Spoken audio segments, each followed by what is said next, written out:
Smothers Brothers Comedy Hour with Belafonte, Michael Davis,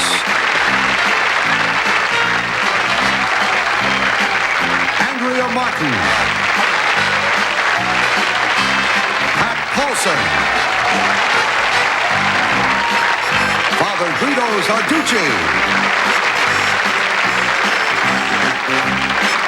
Jennifer Warren, Larry Kanzler and his orchestra, and a special appearance by Mr. Jack Lemmon.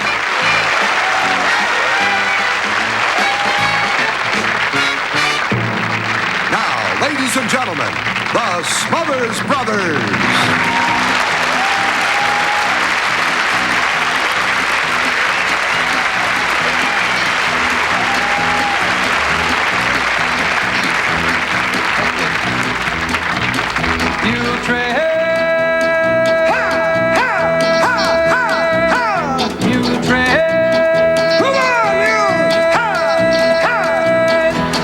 Clopping over hill and plain, seems as though they'll never stop. Clippity clop, clippity clop, clippity clippity clippity clippity clippity clopping along.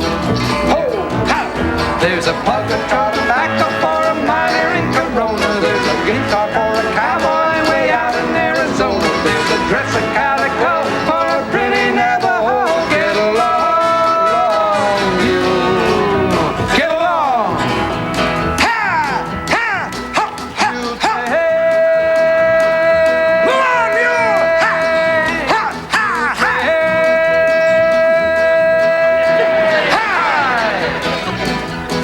Picture that mule train coming down, Tom. Can you picture a mule train coming through Death Valley? Yes. You can picture that. Yes. It's a big wagon train, and each wagon's pulled by a team of 20 mules strong. They're sweating, and they're struggling through the dusty roads in Death Valley under the hot summer Death Valley sun. Can you picture that? Yes. And who's driving the lead wagon? The wagon that's way out in front. Who's driving that wagon? Ronald Reagan.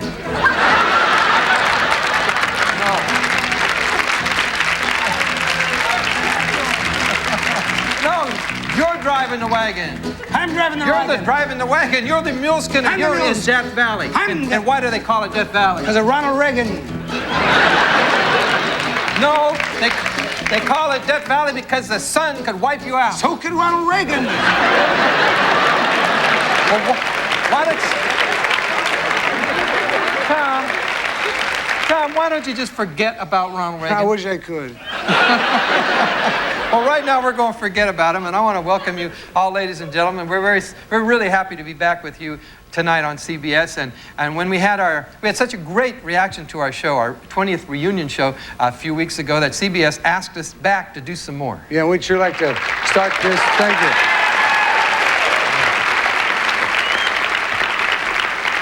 We're happy about that. And we like to make sure we get the show off on the right foot and make sure that we're That's moving your left foot. Old political habit. We like to get this off on the right foot. But he's absolutely correct. We want to get started on the right foot. So we asked an old friend of ours if he might come down and join us on the show and give us his blessing. Ladies and gentlemen, Father Guido Sarducci.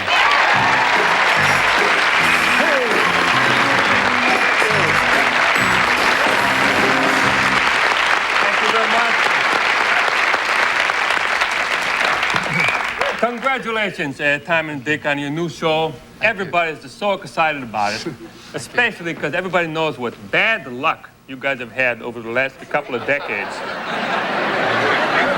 First of all, your old show was canceled. We're fired. No, we quit. Well, whatever it was not good luck. Now, 20 years later, after 20 years, finally you get another shot. What happens? The writers go on strike. Now, for Dick, this is bad, but not that bad. He could talk on his own. He's a pretty bright fellow. But the Tom.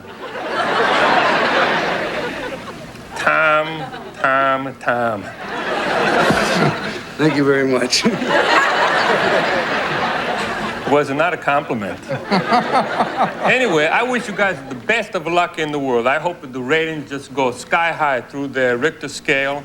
I hope that the wind is always at your back. May the sun always shine on your heads. And, as they say in the show business, break some bones. Thank you very much, Okay, Father. Thank a pleasure. Arrivederci. Andiamo. Guido says it.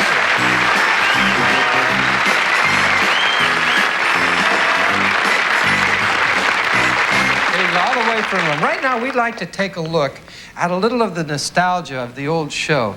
And when we look back on this new series 20 years from now, we hope that these two are the good old days. Those were the days, my friend, we thought they'd never end. We'd sing and dance forever and a day. We lived a life we choose, we fight and never lose. Those were the days, oh yes, those were the days. Those were the days, oh yes, those were the days. Ah. Thank you very much. Thank you very much. We'll be right back.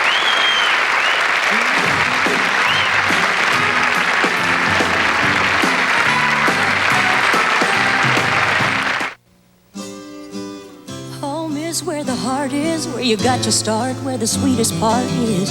You're never alone, even though no one's around. Sometimes something in the air takes me right back there. Feel the warmth of my mama's kitchen, taste the goodness of home. Welcome home, welcome back. Sit down and join us. There's nothing nicer than home. You're never too far, so come as you are. Kentucky Fried Chicken is home. Welcome home, welcome back to Kentucky Fried Chicken. A little bit of home in your hands. You're never too far, so come as you are. Kentucky Fried Chicken is home. One love, get closer. When you're closer, that's when closer comes. Whiter teeth and a fresh mouth. One love. Get Close-Up in paste, tartar control, and gel. Ooh, my skin is dry. Itchy. Sensitive. Help! Try new Vaseline Intensive Care Formula for sensitive skin. It relieves the itch, soothes the sensitivity. Germac introduces a brilliant new way to care for your silver. Take care of your precious silver with new Germac Silver Shampoo and Conditioner. Together, they're better than regular shampoos and conditioners at toning down brassiness and making gray or graying hair gorgeous, shiny, and sterlingly silver. Take care of your silver, then show it off. New Germac Silver Shampoo and Conditioner. Another salon secret for salon results at home. More than a game. Big-time college basketball, the stuff of dreams. Join Dan Rather for an inside look at a big money game. I hear you make $750,000 a year. But behind the hype and the hoopla, who are the real winners and losers? 48 Hours, Thursday. Secrets. Everyone seems to know she was getting married. Nobody bothered to tell me. We all have them. Do you think I have a problem? Sometimes they're hard to keep. And sometimes Next time it'll be strictly business. they're hard not to. Not too strictly. Knots Landing, Thursday.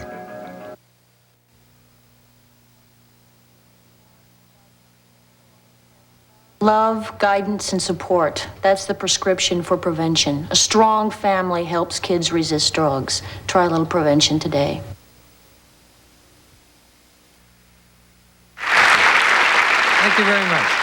As some of you probably know, the Writers Guild is on strike, and we, the Smothers Brothers, support their goals. With the writers gone, it's really apparent what the great contribution that they do make to television. Tom, do you ever wonder how much effort it takes the writers to write a show every single week on television? And you think about the amount of work that the writers, the effort. I don't know, Dick. I just don't know the answer. What? I just don't know the answer. I didn't think you were going to try to answer the question. Well, I didn't think you were going to ask it, but I don't know the answer. Well, I don't think you understand the question. I don't know the answer. The writers are on strike. I just don't know. You don't know the answer because the writers are on strike? Yeah, but if you want to guess, what was the question? I just said, did you ever wonder how much effort it takes to write a television show? Because it's just I just don't know. Tom, Okay, I'll take a guess. I'll say literally, I'd say tons of effort. Tons of effort? I think tons of effort going to writing a show. That's really a stupid answer. Wasn't a very swift question. Okay, so we're even. Now, okay, but it wasn't a swift question. If you want a more specific answer, Vic, if you want a more specific answer, I'll give you, I would say, off the top of my head, not knowing that the question is going to be asked, but I know that there is an answer when there is a question. I'm going to try to answer that question, I would say specifically. Are you going to answer it tonight? Specifically, I'd say, okay, the amount of effort goes into putting the show together, I would say, I'd say around approximately, specifically, I'd say around about 127 tons of effort. 127 tons of effort? 127 tons of, what do you think? 120? Yeah, this gal here, what's your name? You. Cassandra and I are going to go with 127,000 metric tons. That's our answer, 127,000 metric tons of effort. That's our answer. I hope we win, Cassandra. That's around 127,000 metric tons of effort. You don't understand the question. Yes, I did. No, you don't. It was a rhetorical question. Cassandra and I, we don't care. We're going to stick with our answer. 127,000 metric tons of effort is our answer. Tom, a rhetorical question does not require an answer. What? I said a rhetorical question does not require an answer. It just makes you wonder. Now, I didn't want to get into all that. I just wanted to mention that we do support 127,000 metric tons of effort was just a hypothetical answer. Okay, fine. That's fine. So it didn't require your question. Good. That's very clever. It just makes you wonder. I'm wondering, yes. Yeah. You know, the fact is, I'm wondering about a lot of things. That Tommy just brought up something. It does make you wonder. Rhetorical questions. Like, for instance, who's going to win the presidential election? Maybe it's going to be a rhetorical election. You don't require a president. That could be true. Well, ladies and gentlemen, it gives us great pleasure to introduce all together on this stage the original cast of the 1988 presidential race.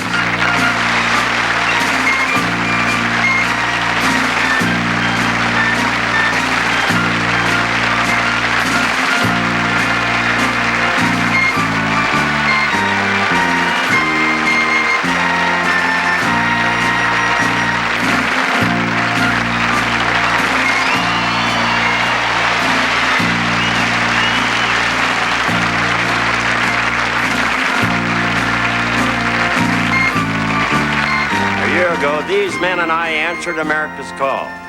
We who answered the call are giants. Now let's see who's probably going to be left and who's going to be falling out. Alexander Haig. Now he knows who's in charge. Here we have Gebhardt. Gebhardt, okay, he wants to help the farmers. Well, why don't we put him on a post, stick him in the field, and keep the crows off the corn? Paul Pee-wee Simon.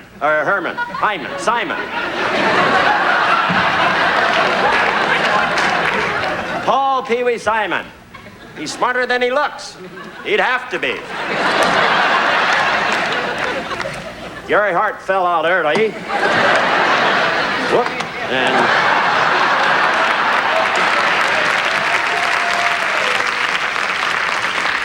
You know, it's good to keep a hard man down.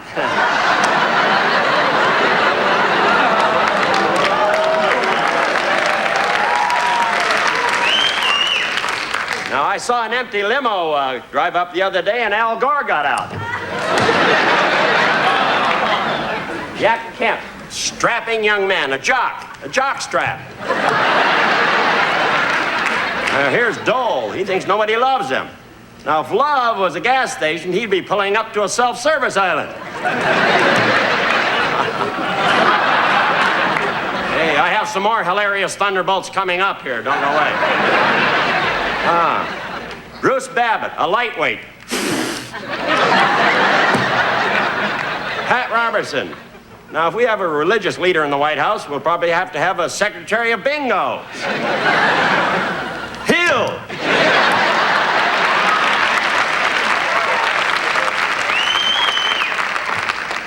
Dukakis, what a name. Sounds like a gum disease. Something missing here. Here we go.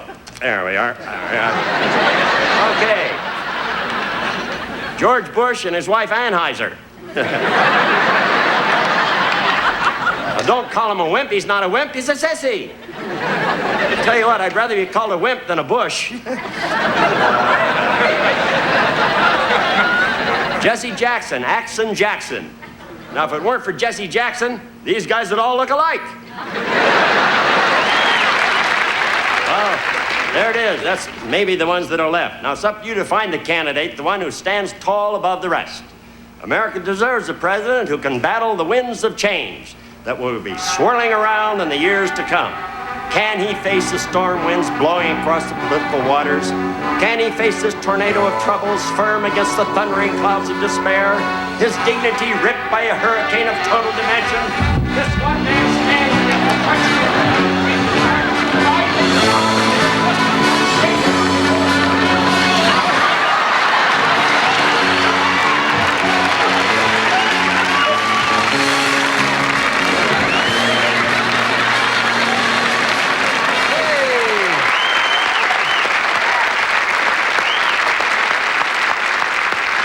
That's great, Pat.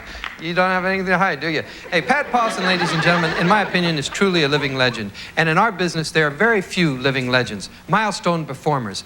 And the ones that are really stand out because they are so rare. Ladies and gentlemen, here's one of my favorite singers, the very talented Jennifer Warnes, and the one and only Harry Belafonte.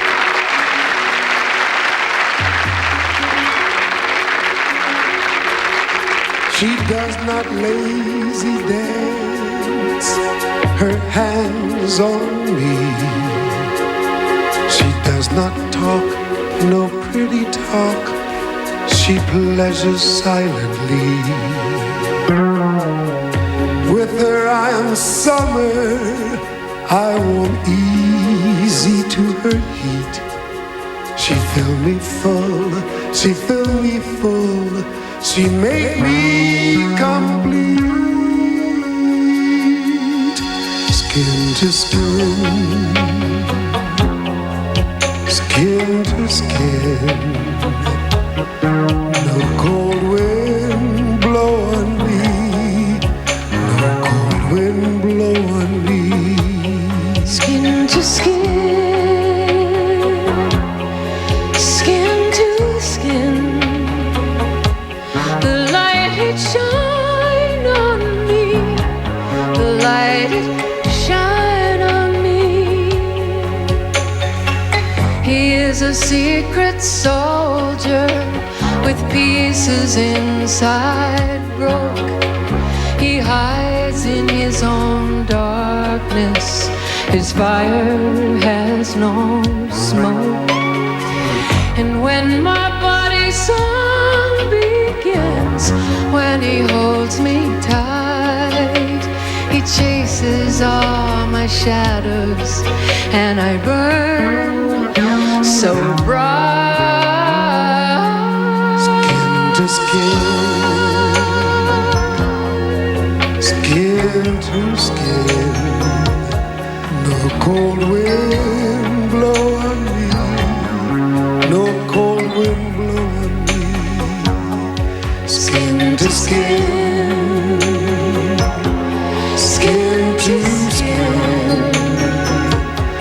The light it shine on me, the light it shine on me.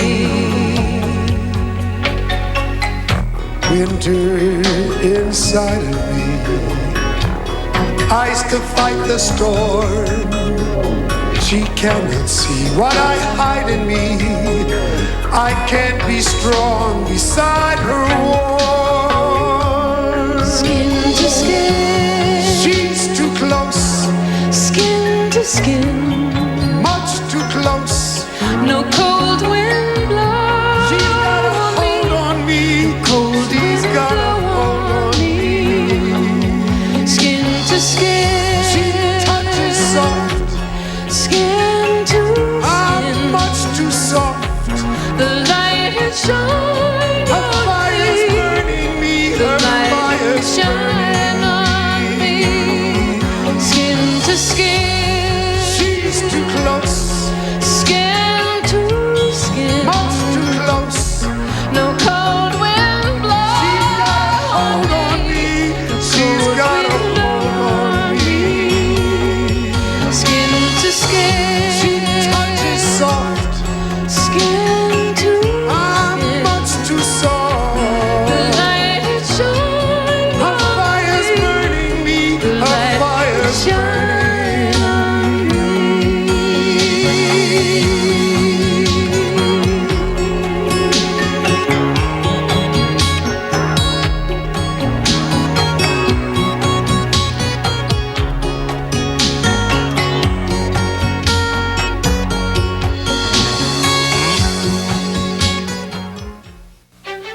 Let's take a little ride in a road car from Mazda. I think you're going to be surprised.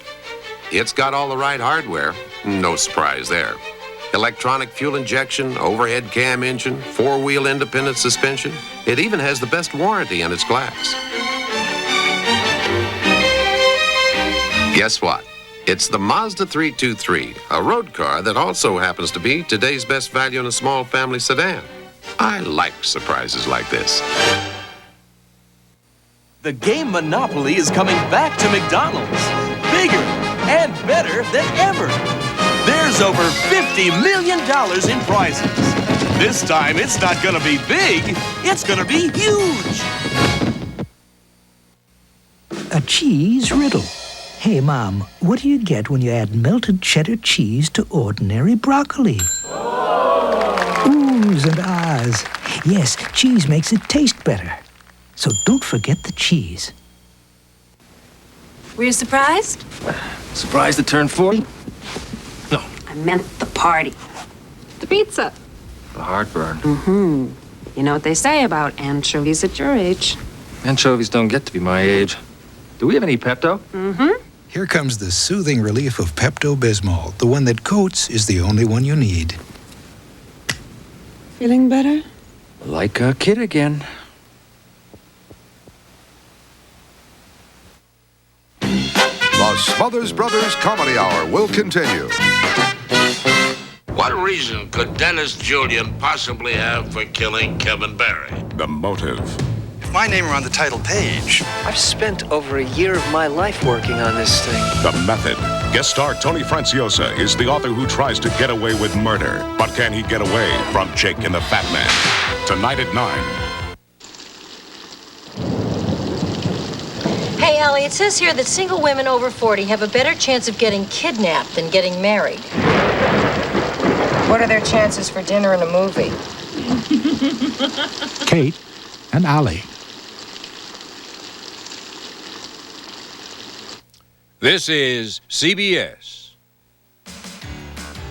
Look for Super Duper's 8-page Easter supplement delivered to your home this week. Bake oven-fresh treats with Domino Pure Cane granulated sugar, the 5-pound bag at $1.48. Make meals in minutes with Bresto Chicken, Chunk Light Tuna in oil or water, the 6.5-ounce can, 66 cents. When the family gathers at your holiday table, serve a luscious Easter ham garnished with Libby's pineapple and juice. Sliced, chunk, or crushed, the 1-pound 4-ounce cans are 2 for $1. Double your manufacturer's coupons at participating Super Duper. See store for details. I was new in town, kept hearing I'm going to Harvey's and I've been to Harvey's. I wanted to meet this fella, sounded real popular. When suddenly I saw people topping these big, juicy, charbroiled burgers, having them this way and that way. Everybody looking real pleased about the entire situation. Well, I never did meet Harvey, but I sure found out why everybody was a-coming and a-going from his place. 'Cause you can get it just the way you want at Harvey's restaurant. It was a beautiful sight. More wintry leftovers tonight. The forecast at 11.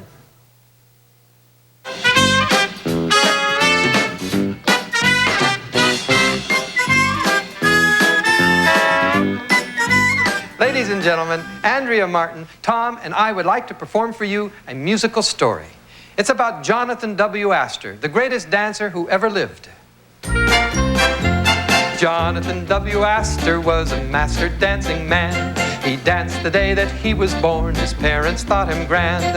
The tango and the samba he did with great aplomb.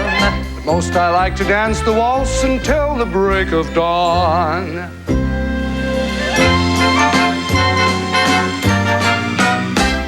One day he got an invitation to a ballroom dance, and he decided to accept, for he might get a chance to dance with lovely ladies with perfume in their hair.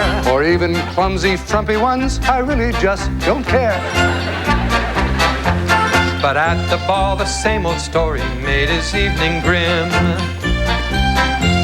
For he was a perfectionist, and none would dance with him.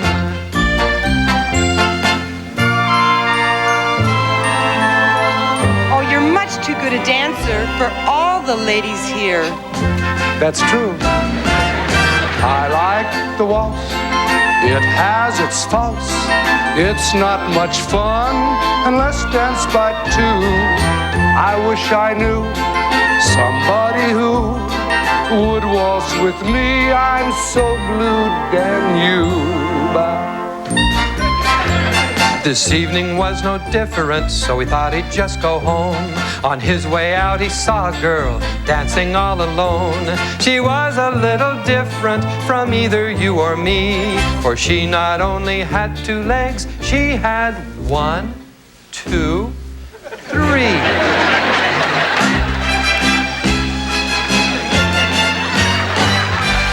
First the left foot, then the right foot, then the next foot, and then I repeat. I make no mistakes, I've got what it takes. 1, 2, 3 feet, for waltzing is me. Jonathan W. asked her, would you like to dance? To which she answered, all right. What? You know, I'm Jonathan W. S., the world's greatest dancer.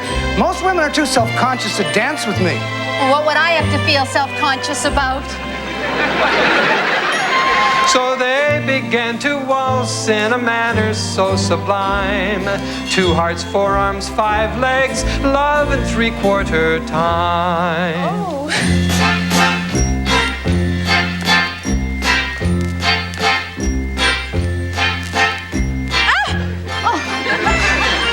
You have 3 left feet.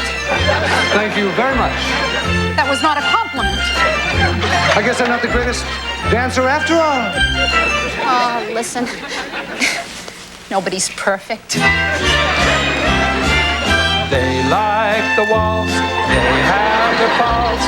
Now they're together for the first time. Though they are different, they took a chance and found true love in an offbeat romance.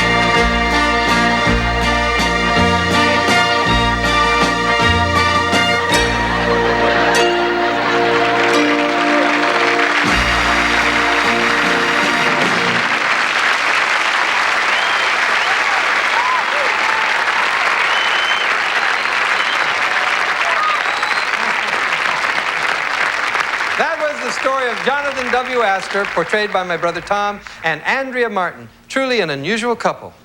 Now, our next guest, Michael Davis, has been called unusual, but personally I prefer to call him brilliant, and maybe just a little bit weird. Ladies and gentlemen, Michael Davis.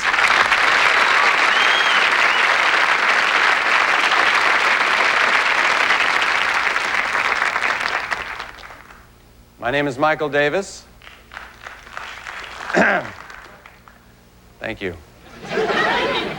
Before I begin my act, I'd like to explain an old show business expression. They say a comic says funny things, but a comedian says things funny. That makes me a juggler.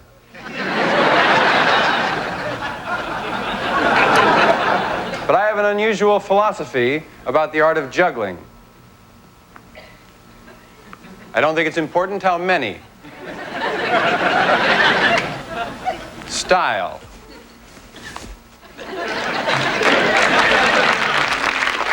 Oh, but you want to be impressed. I'd like to show you something that I call juggling on a motorcycle.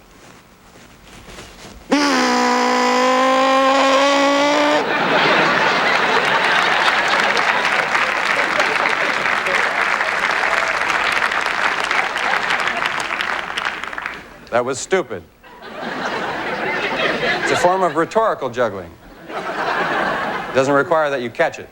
It just sort of makes you wonder.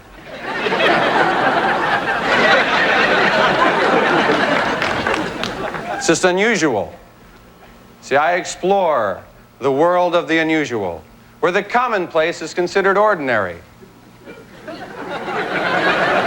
everyday happens daily. Things can happen that we don't understand or even care about. How does he do it? What strange talents does it take to succeed in show business? Pay no attention to that hand behind that curtain. The tiny ball. And yet, you may wonder, what is unusual?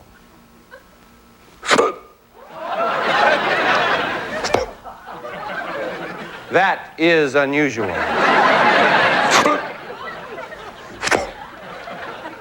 What I've learned to do is to spit this ball high in the air and catch it with my mouth. Now you may wonder,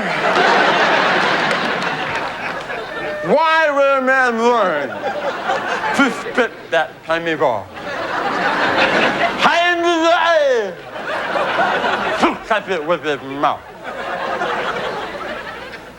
I don't know. But why would anyone want to watch?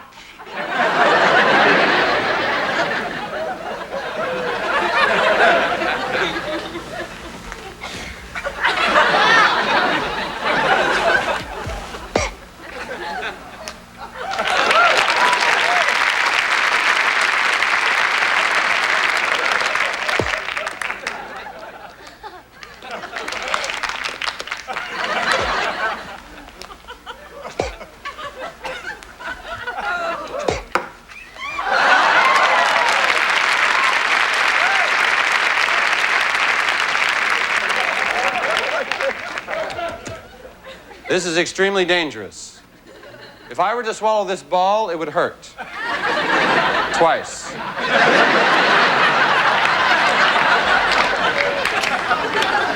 I must wash it off because it gets disgusting.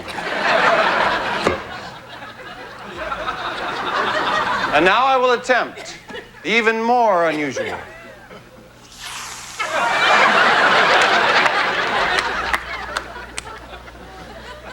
Wash it off one more time.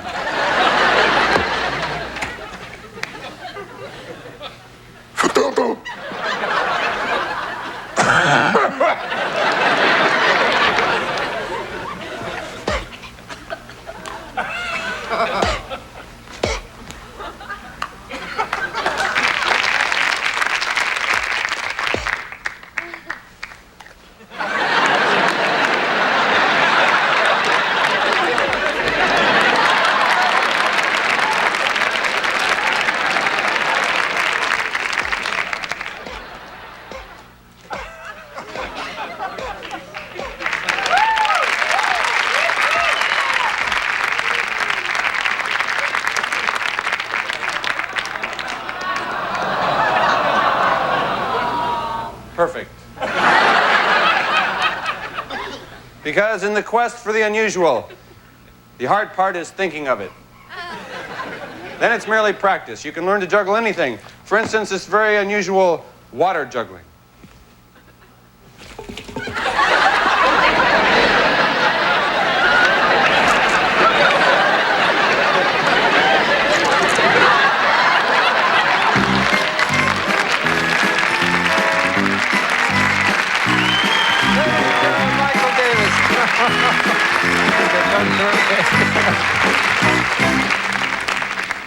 Years ago, a poem was written by Kendra Lassos entitled The Box.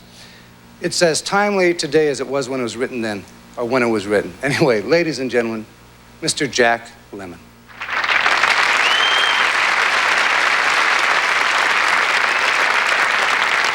Once upon a time, in the land of Hushabye, around the wondrous days of yore, they came across a sort of box, bound up with chains and locked with locks, and labeled, "Kindly do not touch. It's war." Well, a decree was issued round about, all with a flourish and a shout and a gaily colored mascot tripping lightly on before. Don't fiddle with this deadly box, or break the chains, or pick the locks, and please, don't ever mess about with war. Well, the children understood. See, children happened to be good and were just as good around the time of yore. They didn't try to pick the locks or break into that deadly box, and they never tried to play about with war. Mommies didn't either. Sisters, aunts, nor grannies neither, because they were quiet and sweet and pretty in those wondrous days of yore. Well, very much the same as now. And not the ones to blame somehow for opening up that deadly box of war. But someone did. Someone battered in the lid and spilled the insides out across the floor, a sort of bouncy, bumpy ball made up of flags and guns and all the tears and the horror and the death that goes with war. It bounced right out. It went bashing all about, bumping into everything in store. And what is sad and most unfair was that it just didn't really seem to care much who it bumped, or why, or what, or for. And it bumped the children mainly.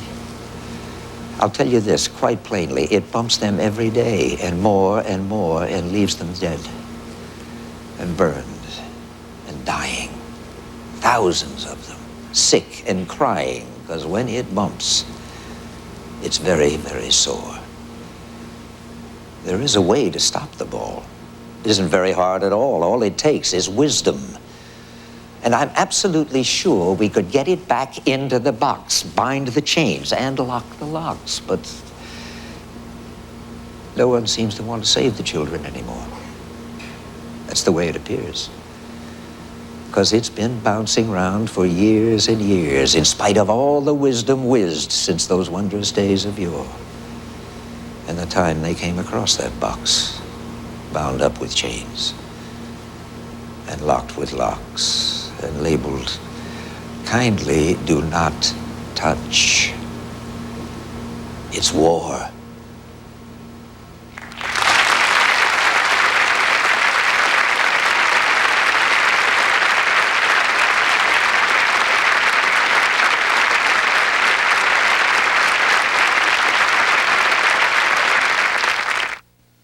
Last Easter, my grandson Philip felt so sorry for me because that Easter bunny forgot to bring candy to his Grammy. Well, that night, I found Philip's chocolate bunny, half-eaten, melting in my purse. Oh, perfect. One good bunny deserves another, don't you think? Remember your little bunnies with cards from Hallmark when you care enough to send the very best. Flip for the crisp of Crispix. Kellogg's Crispix. The crisp that will make you flip. Corn on this side, rice on the flip side, so crisp. You're gonna flip for the crisp of Crispix. You love the way corn crumbles and the way rice rumbles. You see why the crispy taste is gonna make you fly when you flip, flip, flip, flip for the crisp of Crispix.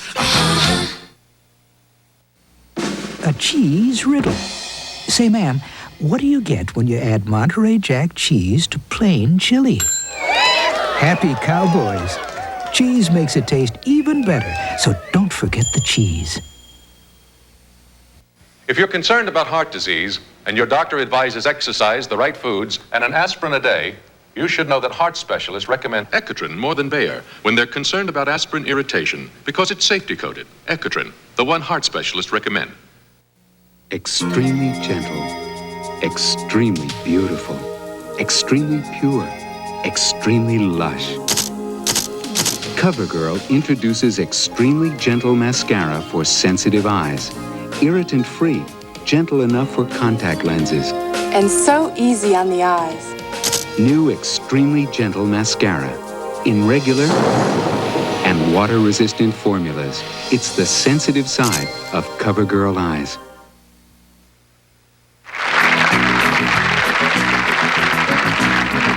When Tommy was just a little boy, his hero was the traveling professional yo-yo man. And as Tommy grew up, he never lost his love for the yo-yo. But when you approach the yo-yo as an adult, it has a whole different dimension than when you were just a child. For instance, there's a philosophy of life of which the yo-yo is the center. It goes like this. We're all warm and secure in our homes like a yo-yo is in the palm of the hand. Now, when the yo-yo is flung out into space like this, that's what we do every day when we leave our homes and go out into the world. We're out there trying to impress our friends, our neighbors, our loved ones. We're out there trying to get ahead in life. We're out there trying to look groovy. Hey, look groovy, Tom. That's it. That's my brother's groovy look. Actually,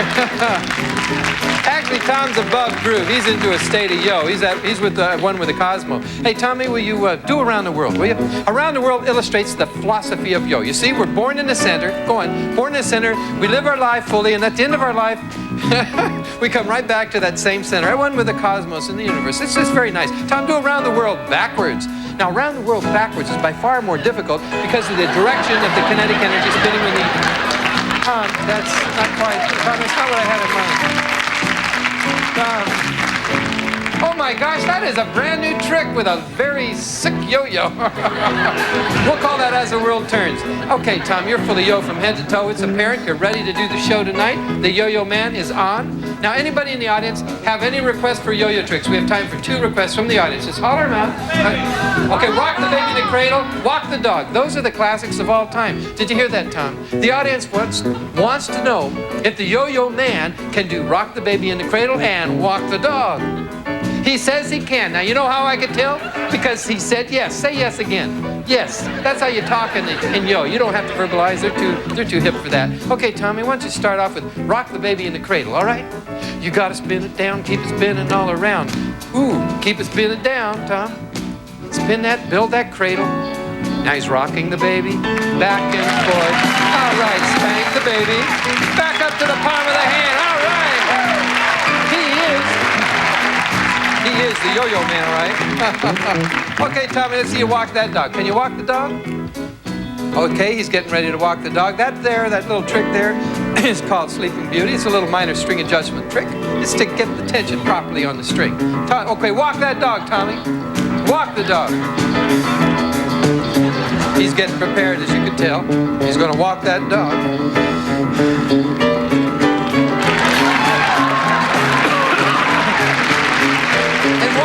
Walk that dog right on back, Tommy. All right, put the dog in the kennel. We had enough of that dog. By the way, my brother's yo-yos are custom designed and constructed by Dr. Tom Kuhn from San Francisco. He's my brother's psychiatrist in Yo-Yo Connection.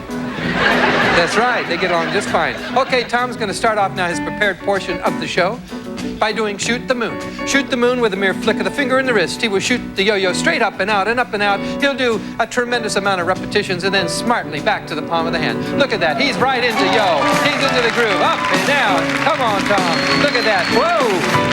Come on. Hey. All right.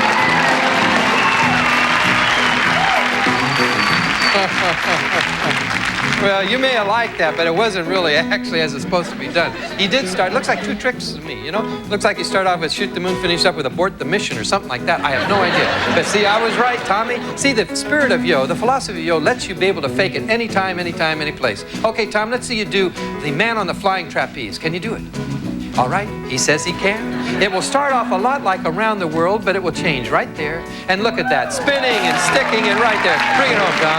All right, how about that, ladies and gentlemen? Oh no, is he gonna do it again? 2 in a row, look at those hands. He is the yo-yo man. No! All right, put by your head, yo-yo man. Okay. One thing, you can't get cocky. Get cocky, you blow the trick.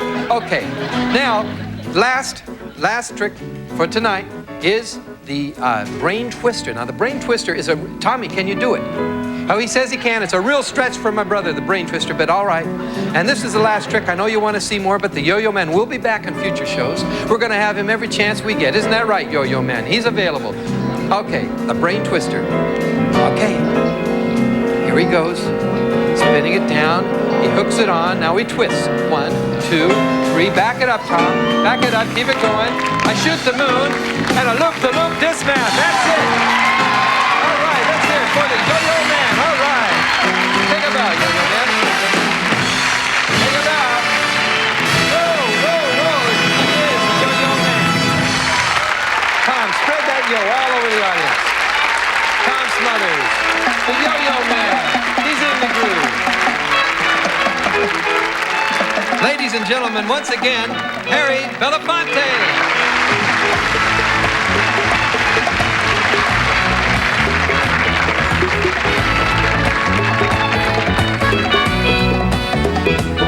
The sea will wash against the rock. The rock stands strong, the rock is strong. Sea will wash against the rock. But before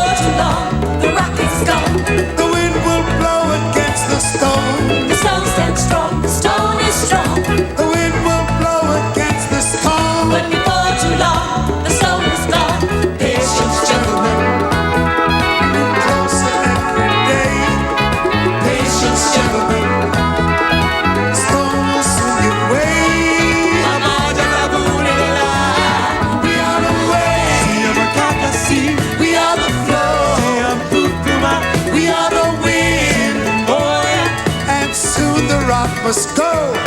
We are the wave, I can see. We are the flow. We are the wind, and soon the rock must go. You cannot hold back the tide. The tide must rise, the tide must rise. It's the law of earth and sky. The tide will rise, the tide will rise. It's as natural as day to night. Day to night, day to night. As natural as black and white. Black and white, black and white. Patience, gentlemen. The flower grown through the stone. Patience, gentlemen. It's a truth that we have always known. We are the wave, we are the flow, we are the wind, and soon the rock must go. We are the force, we are the fire, we are the moon, moving higher and higher. We are the force, we are the fire, we are the moon, moving higher and higher.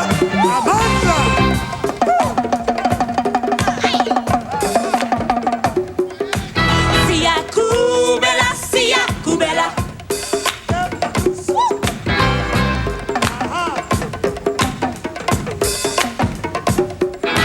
Sia Kubela, Sia. We are the wave, we are the flow, we are the wind, and soon the rock must go.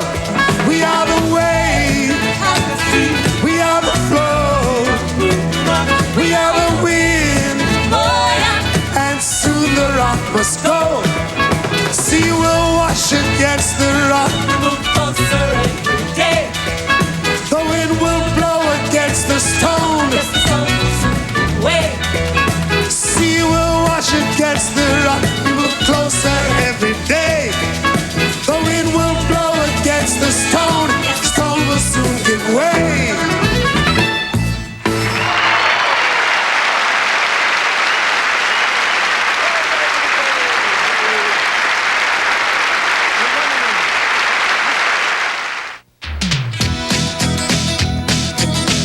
Dodge Caravan. When you look at its versatility, its unique front-wheel drive capability, its 770 protection plan.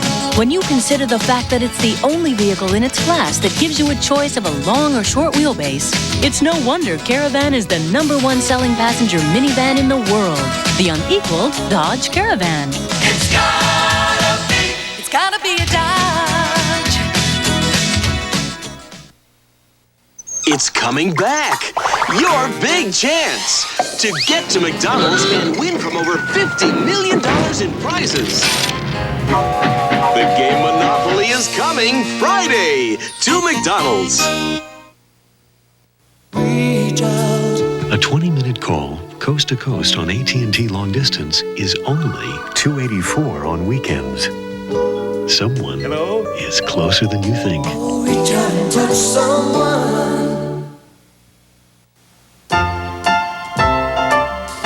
Philadelphia brand cream cheese presents a few good reasons to get out of bed in the morning.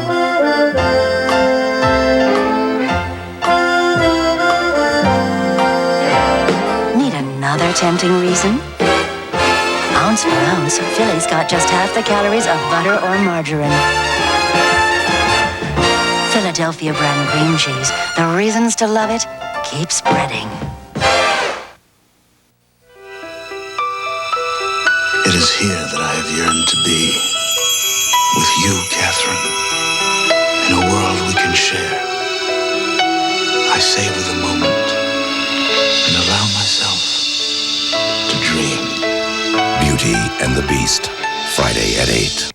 Tuesday, it's that comedy giant like you've never seen him before in... A movie? Join Morgan Fairchild, James Brolin, and Tony Bill in Pee-wee's Big Adventure, the movie, Tuesday.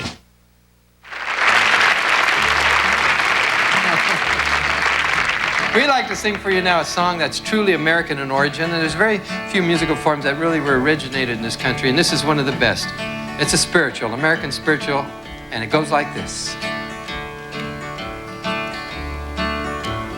Met dit liedje avondschlafensoffen. What are you doing? That was backwards. That was back. Michael rowed the boat ashore. Hallelujah.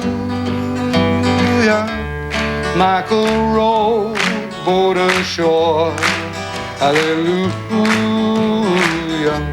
Sisters help to trim the sail. Hallelujah. Sisters help to trim the sail. Hallelujah. No, this is a group participation song, although it's a sing-along, not a clap-along. That's right. Because we'd like you to join in and sing with us. Now, the reason we would like you all to sing along is that whenever we get a group of people together and they sing together, they create a mystical, magical power of love, of brotherhood, and it happens every single time. And I'll give you an example to prove my point, to prove what I say is true. Say you're in New York City, late at night, walking down a very dark street back to your hotel. You have no other choice, you can't find a taxi. So you're walking quite quickly, and on the way you pass an even darker alley. Now, that alley happens to be a shortcut to the hotel. So you look down this alley, and you can barely make out these tiny figures lurking and looming, these shadowy figures lurking and looming right at you. But you wouldn't walk down that alley, would you? No, you wouldn't walk down that alley because it would be dangerous. But if the strangers in that alley were singing together, and that's the sound of love and brotherhood, then it would be perfectly safe to walk right down that alley. But if they stop singing, haul ass. That's right, he's right. Here we go now, everybody sing. Michael rowed the boat ashore. Come on, let's hear you. Hallelujah. Take it.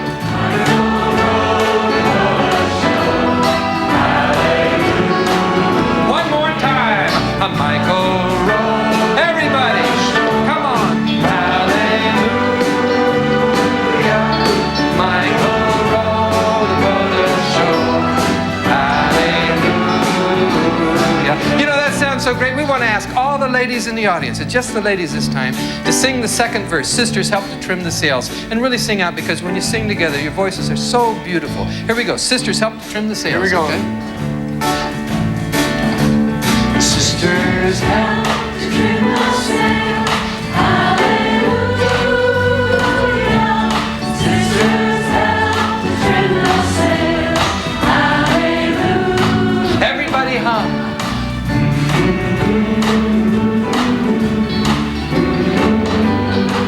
Ah, sweet Jesus! Sounds like a choir of angels sing. You know, my friends, the Lord works in mysterious ways. Give me your money.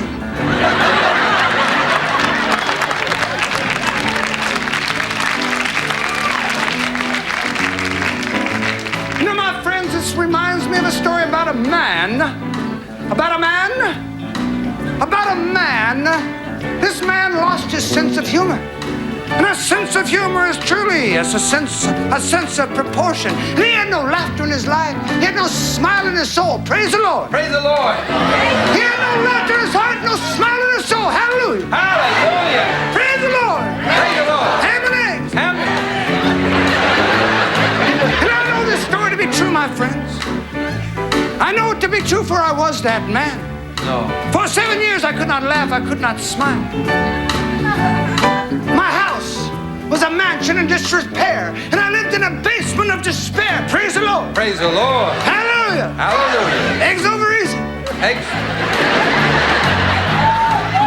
I could not laugh, I could not smile. And I cried out to the Lord. I said, Lord, why'd you take away my laughter? Why'd you take away my smile? And the Lord said unto me, he said, Tom. Was that a rhetorical question? For there are no writers. Okay. Everybody. Michael rowed the boat ashore. Hallelujah. Big ending. Big ending. Michael rowed the boat ashore. Hallelujah.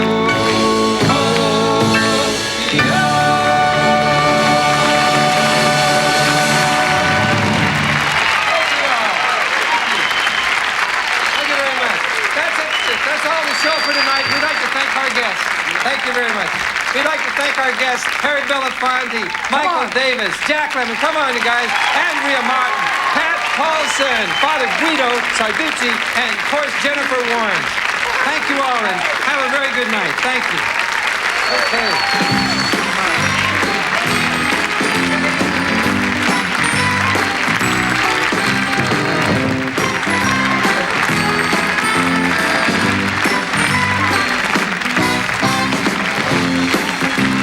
Later tonight, are they allegations or hallucinations?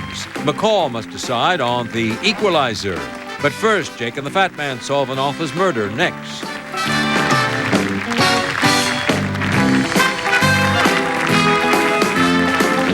This is Roger Carroll speaking for the Smothers Brothers Comedy Hour. Good night.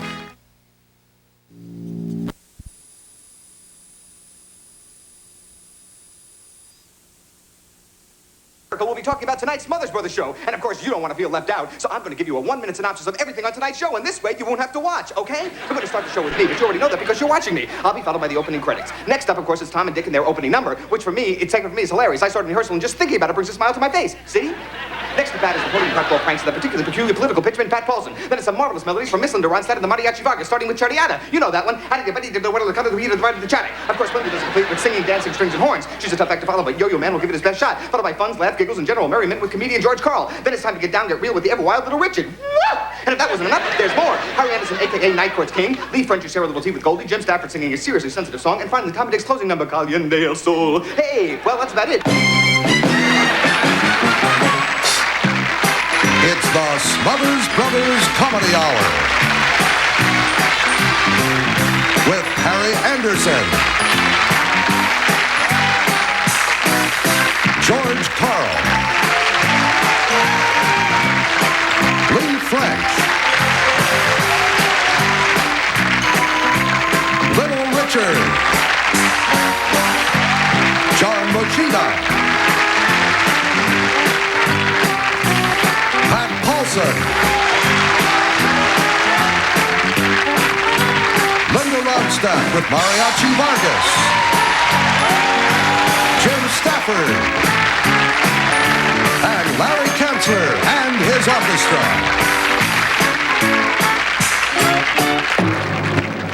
Now, ladies and gentlemen, the Smothers Brothers.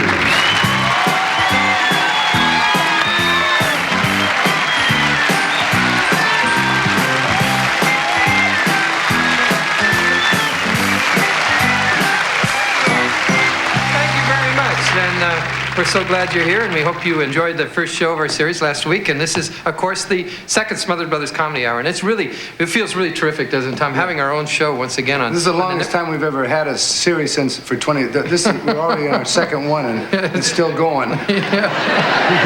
And they said it would never last. Anyway, so as you've already heard, we have a really great lineup in store for you tonight. And so we're going to get on with our portion of the show and sing for you a cute little song entitled, I Wish I Was in Peoria. Oh, how I wish I was in Peoria, Peoria tonight. Oh, how I miss those gals in Peoria, Peoria tonight. Take it, Dick. Why, you can pick those morning glorias right off the sidewalks of Peoria. Oh, how I wish I was in Peoria, Peoria.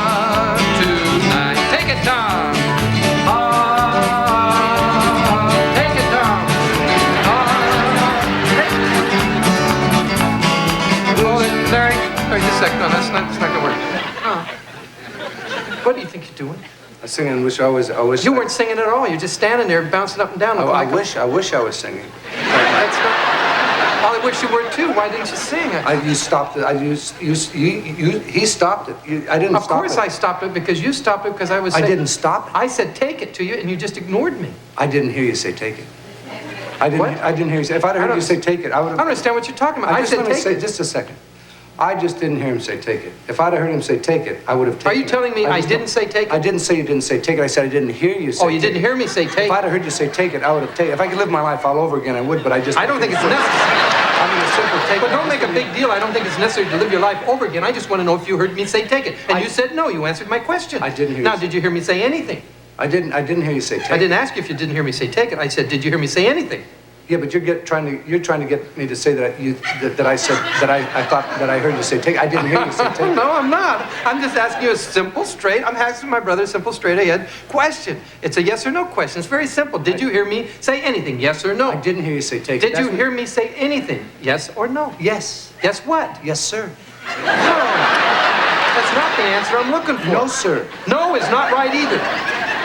If yes and no are wrong, I don't have any choice. I'm wrong. I gave you a yes or no answer. It wasn't a yes or no question. The second part was not yes or no.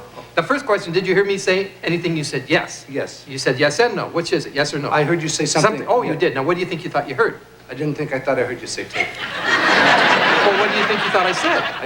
I thought what I heard was what you said. I don't want you to think about what you think I thought. I just want you to tell me what you think you thought you heard. I thought I heard what you think you said. I know what I said. I said take it. I thought I heard what you. I think I heard something.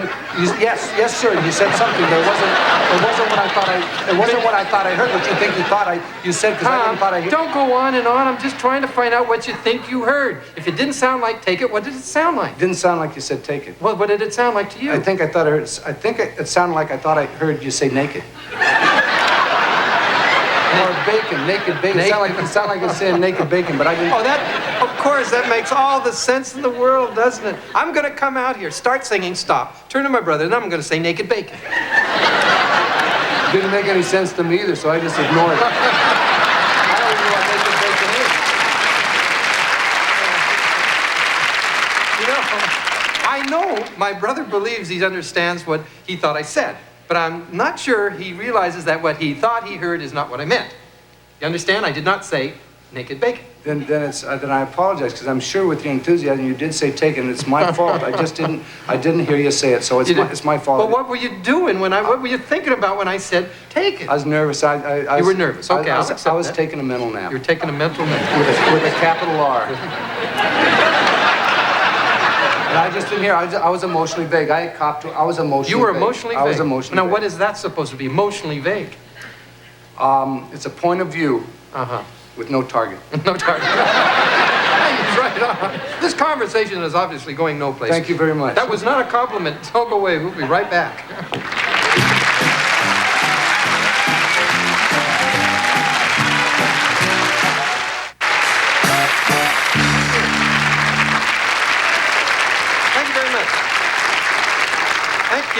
Thank you very much.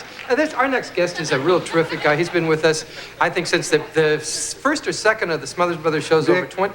What? I'm wearing a bunny suit. Yes, you are. Now, our next guest is... You want to know why I'm wearing a bunny suit? Okay, why are you wearing a bunny suit?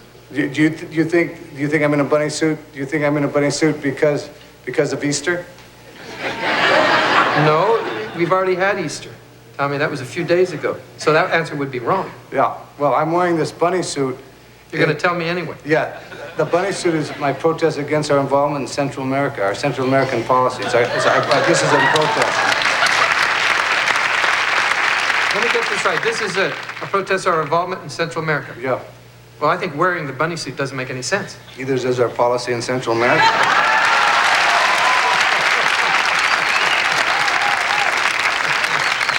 I tell you, I think wearing the bunny suit is stupid. And so is our policy in Central America. Tommy, I wish you'd get out of the bunny suit. I wish we'd get out of Central America. I think our elected leaders should make that decision. And it is an election year. And I think the people can make their choice. And I'll tell you what, tonight, here's our choice. The perennial candidate, Patrick Leighton Paulsen.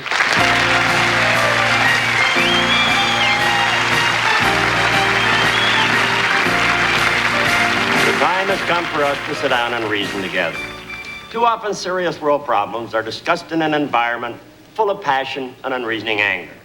But the day when a fiery orator could influence an audience with vehement tirades has long since passed in this age of sophisticated political awareness. Let us then communicate with each other on a civilized level. Even President Reagan disdains the impassioned appeal to the emotional sensibilities of his cattle. Yeah, people. Not for for me the rabble-rouser's scorching indictment. It is true that some leaders had made progress with recalcitrant people through the use of demagogic emotion displays. That is to be expected when dealing with a great bulk of the lower and middle-class peasants who are easily swayed by pyrotechnic performances. If I were your president, I would lead this nation forward to a position of preeminence throughout the world.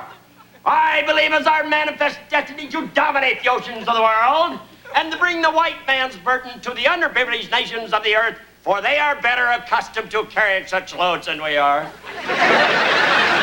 further, I say the dominance of this country in world trade and military power shall be enhanced and enlarged to the point where entire nations will bow down and grovel in the dust at our feet.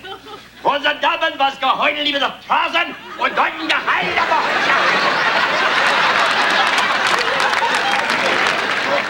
Hold it here, I got the wrong speech. Oh, here's the right one. I'm very excited to be here with my good friends Tom and Dave Smothers. Now, I realize any statements I make tonight on this show will have an immediate impact on international relations and the American economy. Therefore, I must choose my words carefully in order to avoid any negative interpretation. Among politicians, this is a tactic known as lying. In conclusion, let me say this. America needs a leader with a new direction. We need no stumblers like Jerry Ford, no mumblers like George Bush. We need a man who will stand tall and walk proud all across this land, from Alabama in the Midwest to Tennessee in the North. Everybody wants me to run. Many women have asked me to go all the way. Well, maybe about 9.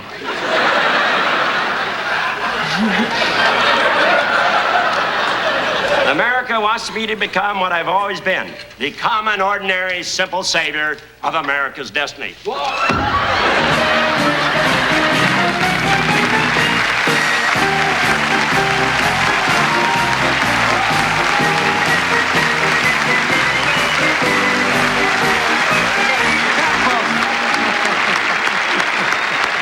Oh, boy. You don't have to worry about Pat Paulsen. He always lands on his feet. Now, no one in American popular music has been more adventurous than Linda Ronstadt. This year, she's been touring with the exciting Mariachi Vargas. The show was sung entirely in Spanish and is entitled Canciones de mi Padre, Songs of My Father. Here singing the song of the rodeo, Linda Ronstadt.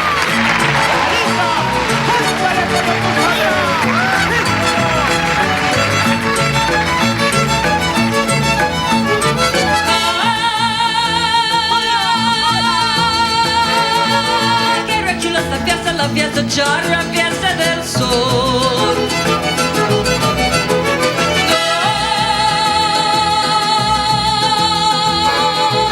De los charros valientes dan con sus cantos la evocación.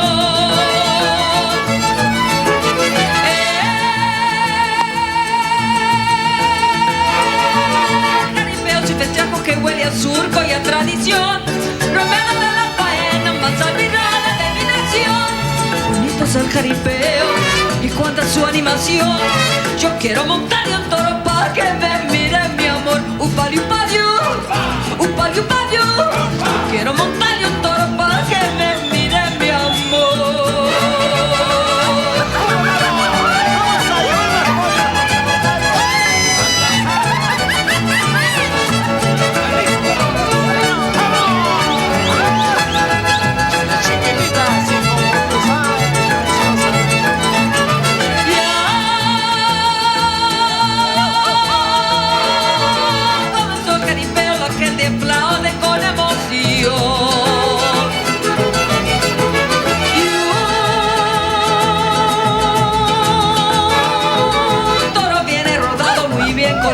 Por Don Nabor.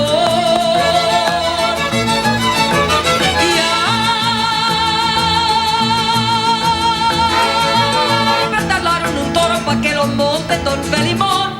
Y metros son matadores, corren la reata con gran primor.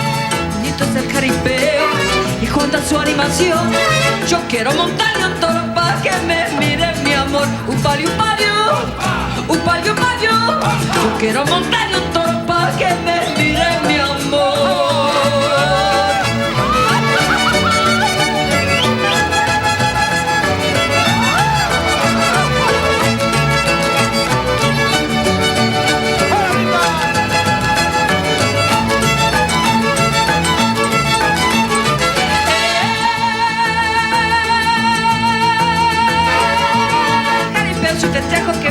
surco y a tradición.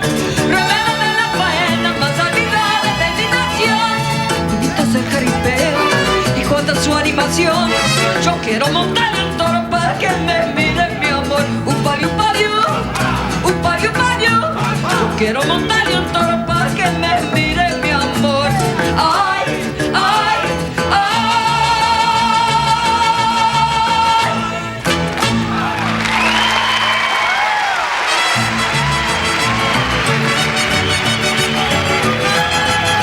The Smothers Brothers Comedy Hour will continue.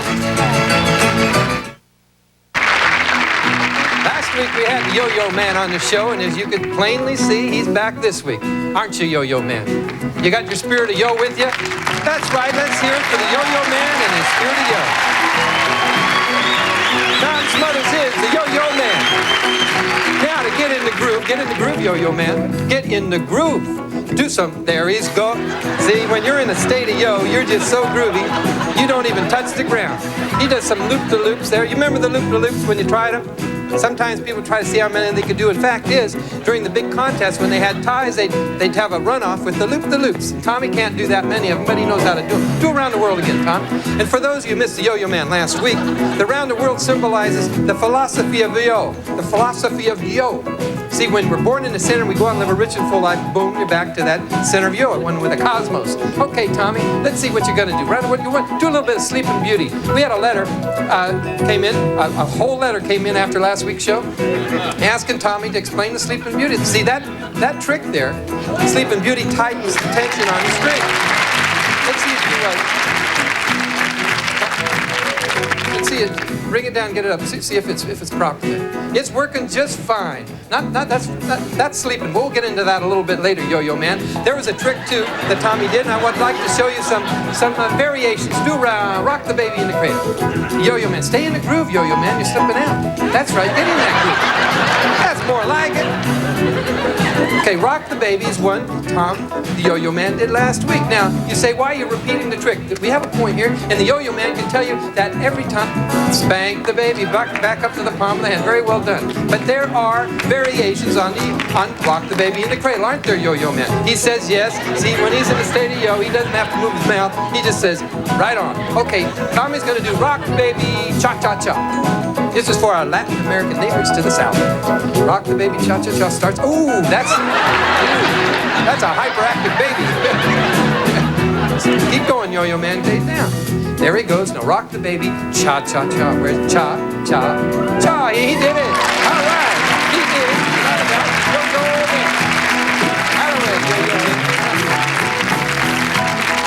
Okay, there's another variation on Rock the Baby, and this is for the little tiny baby. Sometimes the babies are tiny, premature babies, so they need little tiny cradles. So rock the premature baby. Can you do it? He says he can do it. All right.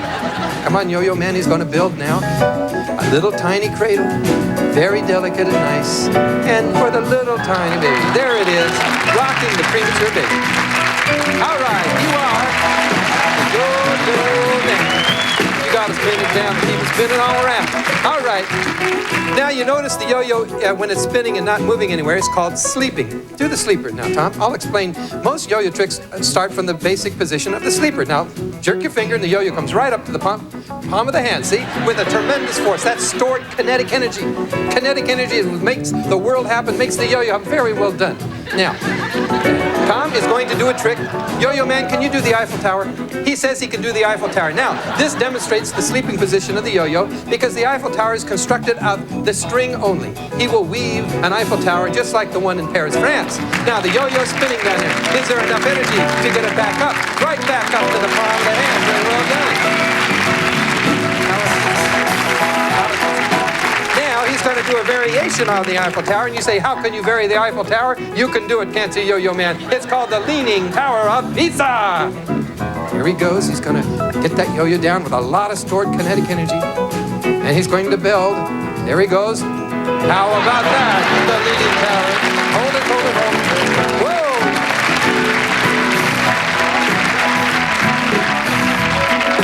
It's time for the final yo-yo trick. Drum roll, please. Thank you very much, guys. This is a 3 trips around the world 3 times in succession without re-energizing the yo-yo. It will be full of the power of yo. The cosmos will inflict on this poor little yo-yo tremendous energy. It will spin and spin until he tells it and wills it to stop. Are you ready, yo-yo man? He's not quite ready. He's fine-tuning the yo-yo string. You're ready. 3 trips around the world. 1, 2, 3. And a loop-the-loop. 2 loop-the-loops to boot. That is it. That's it for the yo-yo man. All right, yo-yo man. Pick him back. Pick him back. Over here, yo-yo man. All around the room. He is the yo-yo man. My brother, Tom Smothers. All right. We thank you all very much. Now, it really gives my brother and I a tremendous amount of pleasure to introduce this next guest, because we are big, big fans of his. And in a business full of tremendous talents, this man stands alone. He's without a doubt one of the most dynamic all-around performers in the history of show business. Ladies and gentlemen, let's give a great big welcome to George Carl.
Truly an amazing performer.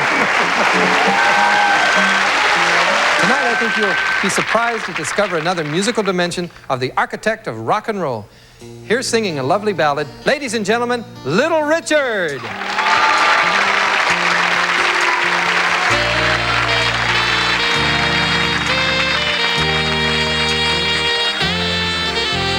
Traveling all over the country, sleeping in a different bed every night. I seen the world in all its glory. What a beautiful sight. But my mind Today's a long ago.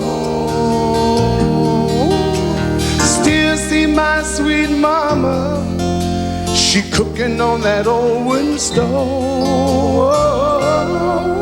When the preacher would come for dinner, she would say, now kids, y'all better act right. Won't you mind your manners, clean your place? And little Richard, would you try to keep quiet? And every night before she go to bed, she would blow out the coal all night.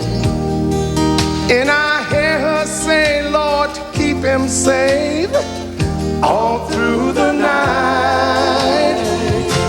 Because there's no place like home.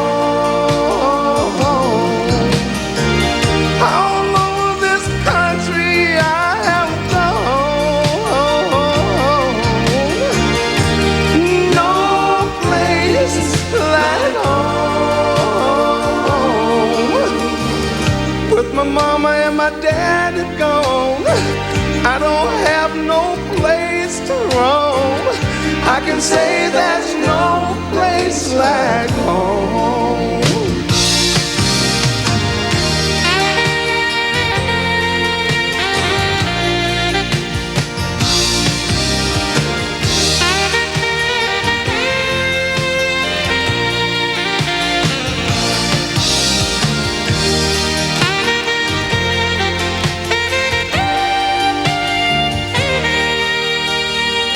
With my mama and my daddy gone, I don't have no place to roam. I can say there's no place like home. Ooh, no place like home.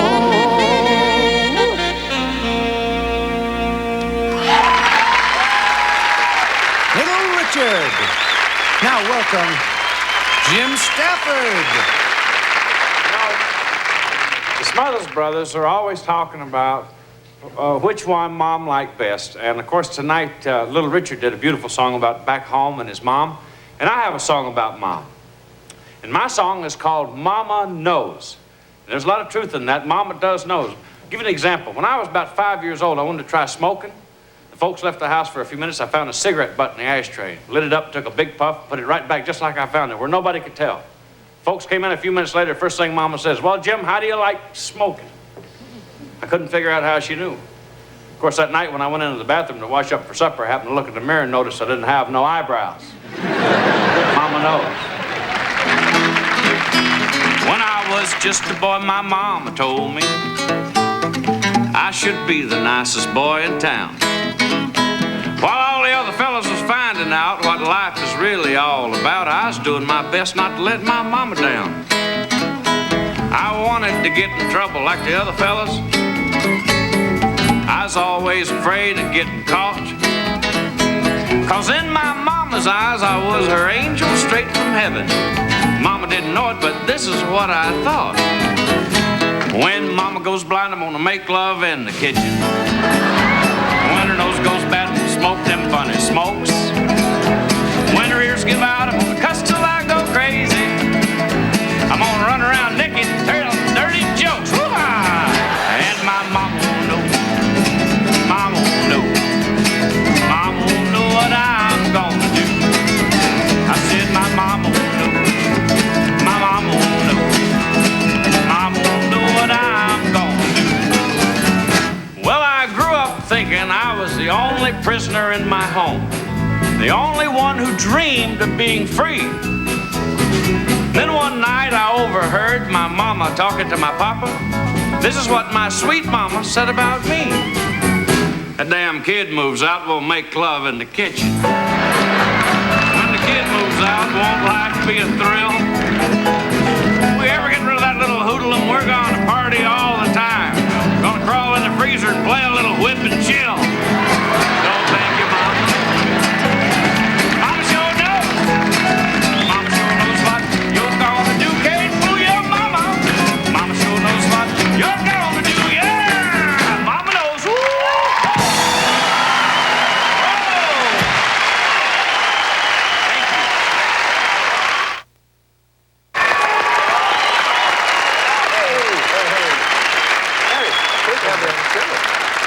Oh, guys. It cracks me up being out here with you guys. Well, thank you. We're so pleased to have you on the show today. Well, you know, it's a name thing, you know? Oh, yeah, that's a coincidence, isn't it? Isn't that funny? Yeah. What's the name? What's the name Oh, thing you that know. cracks you up? Sure. You know, our name. No, what? I don't understand what's so funny Oh, come about on, the Tom. name. Well, what's your name? Tom. And? Dick. So together, our names are? Smothers Brothers and Harry Anderson. No, that's not. Why would that crack you up? That's not funny. That's not funny. That's not what he meant. I know it wasn't funny. It's obvious to me it's not funny. Smothers Brothers and Harry Didn't you hear Anderson. what he said? He said Smothers Brothers and Harry Anderson. No, he didn't. You said that. Yeah, but he said our name. No, Tommy. He did not say that. I don't know what your point is. The point is, the Smothers Brothers and Harry Anderson is not funny. That's not what he meant, is it, Harry? No. You know what he meant? It's Tom, Dick, and Harry. It's not our fault that people think we're dull and ordinary, but every mother tells her daughter you should never marry any Tom, Dick, or Harry. Okay, that's good. It's Tom, Dick, or Harry. Everything we've never done has made us legendary. I guess it could be worse. We could be Curly, Moe, and Tom. Don't be so dumb. I just don't know the answer to that question. I just don't know the answer. Tommy. I didn't know you were gonna ask me that. I didn't know you were gonna ask me Are you going to try to tell me you didn't understand Tom, Dick, and Harry either? I got that. Oh, you I finally got Tom, that. Dick, but I just didn't know he was gonna. I didn't know you were gonna ask me that. Are you other going to question. cram for the quiz Curly or Moe, something? Curly Moe. I just don't know. Haven't the you answer. ever heard of the Three Dick, Stooges? I just don't know the answer. I heard Moe and Larry. What? Does this mean that we're not going to finish the song? I just didn't know they were going to ask me that. Yes, question. it means we can't finish the song. Well, Let's let's reintroduce him. Ladies and gentlemen, Harry Anderson. I just didn't know.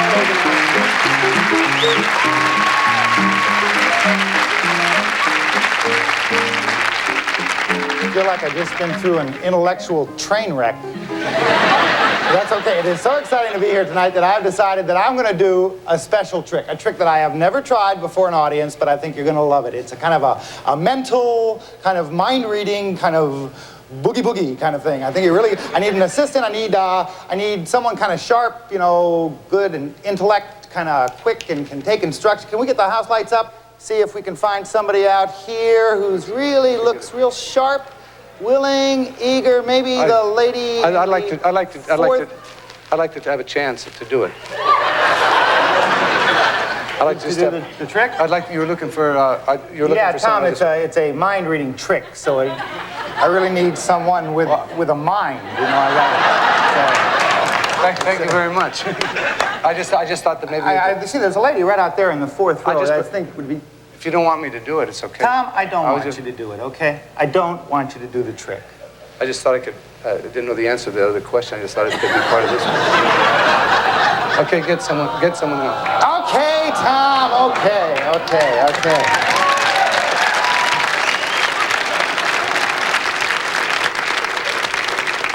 You begin to understand why animals eat their young at birth. Okay, Tom, okay, we're gonna do... Got something in there for me? Yes, I've got my stuff is in here, my devices, my modus operandi. Okay. My magic things are in the bag. Okay. Here's an amazing feat. Amazing feat. It's a joke, it's like the funny kind, only it's different. Speaking of which, did anybody backstage find an alligator shoe? I didn't. Because I lost one of mine, and these are real tough to replace. Here we go, Tom. You take the harmonica. Yeah. What am I supposed to do with this? Don't ask a question you don't really want to hear the answer to, Tom. Let me just explain this. We're going to try something called earless hearing, wherein I will place this bag over my head. When I do this, I will be without the sense of sound. I will be without the sense of smell. I will be without the sense of sight. I will be without the sense of taste. This is the most senseless thing that I have ever done. Now, when I do this, Tom, listen very carefully. I will pull the bag over my head. You will play a note on that harmonica. And even though I am without the sense of sound, I will tell you through metaphysical means what note you have played. Sound good? Okay. All right, you all set? Okay. The bag goes over the head. And now, Tom, you will play a note on that harmonica. On my cue, you will play a single note, and I will tell you exactly what note you have played. Play now.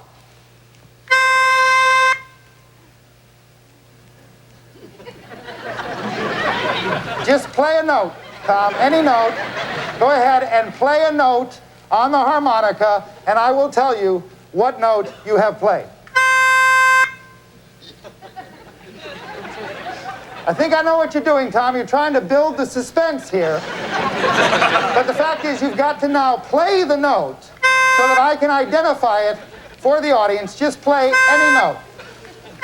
Tom, are you still there, Tom? Tom, this is why I didn't want you to do the trick. You see, I knew you weren't going to get the instructions right. You've got to play a single note. Tom, it's not working. I just don't think he thought he... Tommy, we got to go... Play a single note, and I will tell you. No, Tom, exactly. Tom, listen to me. It's not working. We got to go on with this. Take him out in the hall, and you can blow all you want. Play...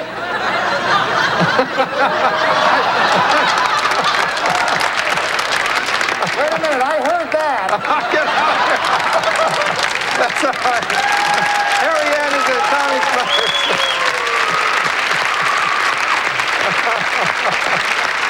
Well, once again, it's time to share a little tea with Gold. Tom. Any note, Tom. Once again.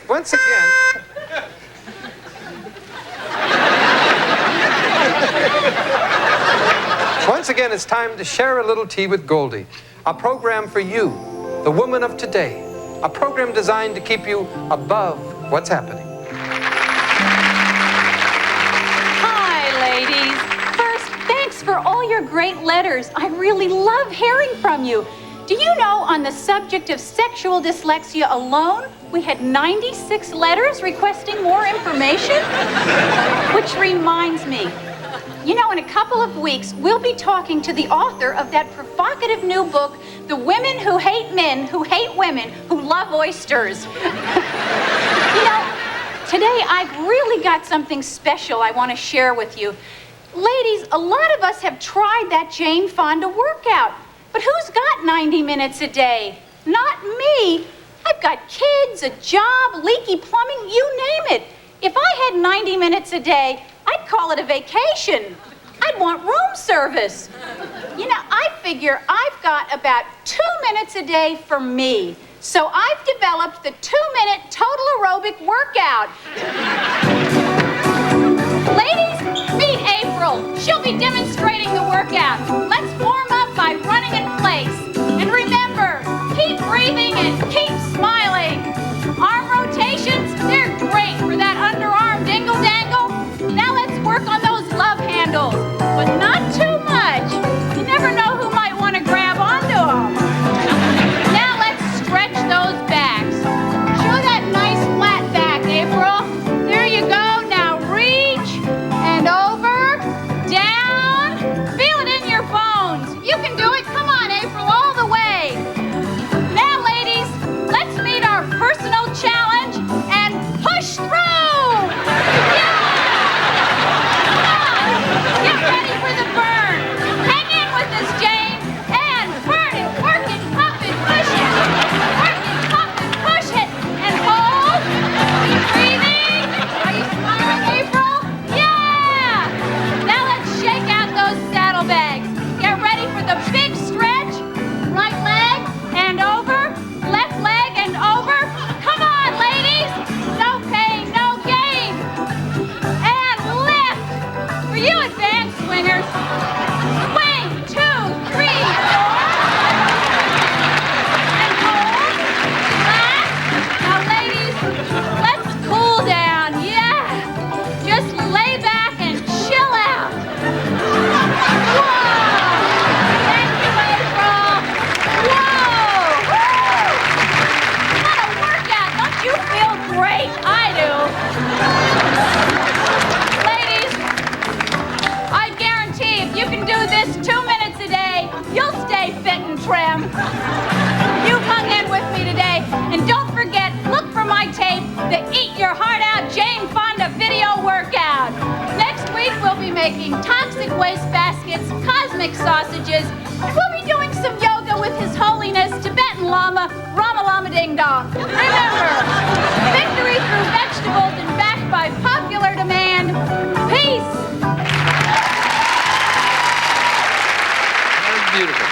ladies and gentlemen, singing a beautiful Mexican ballad, El Sol que tú eres, with her friend Danny Valdez, is Linda Ronstadt.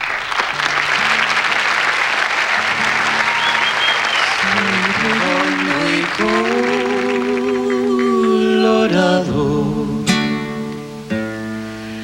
como una rueda de cobre. De diario me estás mirando, de diario me miras pobre.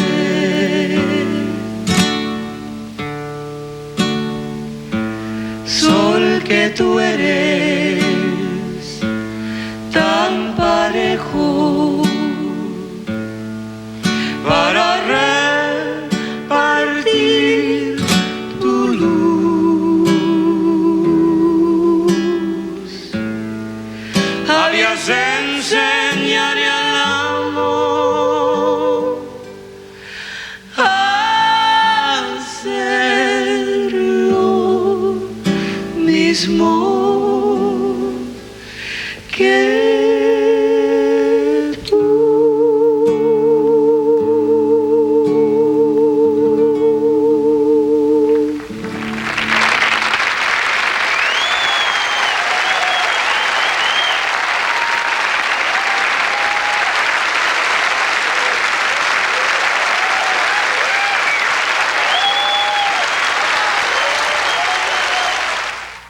In the spirit of the show, we'd like to sing for you a very beautiful Latin American love song. It's entitled Cuando Caliente el Sol. Cuando caliente el sol aquí en la playa, siento tu cuerpo vibrar cerca de mí. Es tu palpitar, tú mi cuerdo, mi locura, mi delirio, mi estremezco. Oh, oh, oh. Cuando calienta el sol aquí en la playa, siento tu cuerpo vibrar cerca de mí. Es tu palpitar, es tu cara, es tu pelo, son tus besos, mi estremezco. Oh, oh, oh. Masshaften schlafen unter Straßen.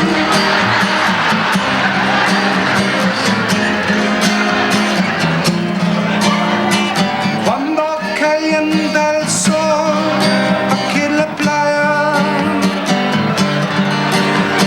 siento tu cuerpo vibrar cerca de mí.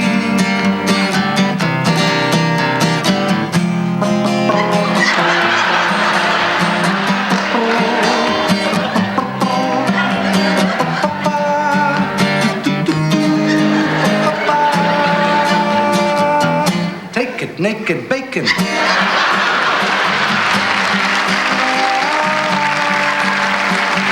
A little louder, please.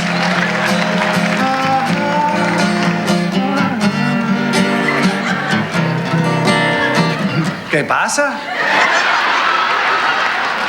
Yo tengo un problema muy grande porque no comprendo por qué mi hermano no cantar. Un momento, mi hija habla con mi amigo. Ricardo, por favor, habla con su hermano. ¿Por qué no música? Todas las personas aquí no comprendemos por qué no música. No boom boom.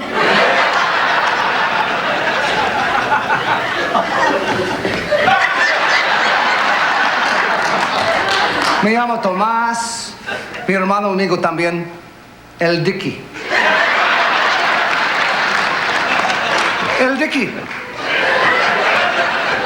Yo comprende, yo tengo, Tomás, me llamo Tomás, yo tengo guitarra.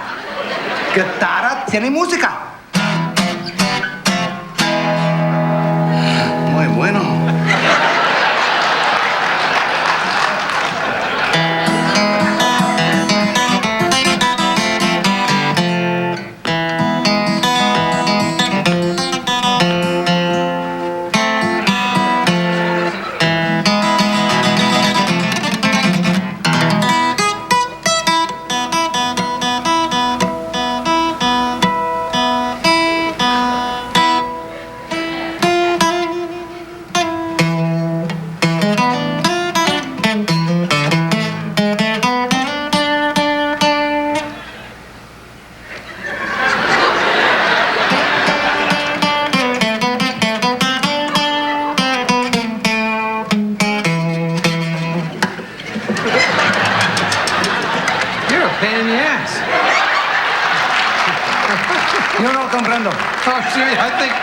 I think you understood what I said, Tommy, and you know you are. I mean, you wrecked the song, a beautiful song. There's no reason to wreck a beautiful love song like that. And you're murdering the language.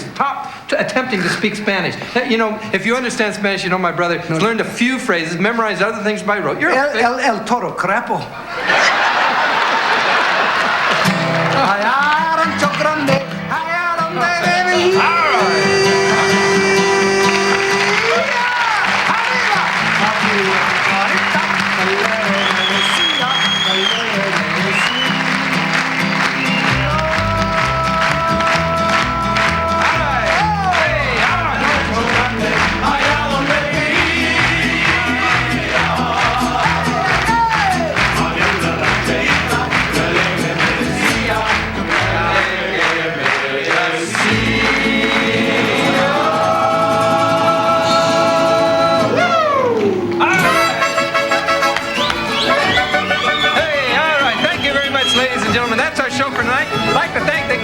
The Mariachi Vargas, Danny Valdez, Linda Ronstadt, Harry Anderson, Little Richard, Lee Prince, George Carl, Jim Stafford, Pat, Paulsen, John, Moschitta, and April Cottonwood. Hey, thank you. That was beautiful. So good to have you.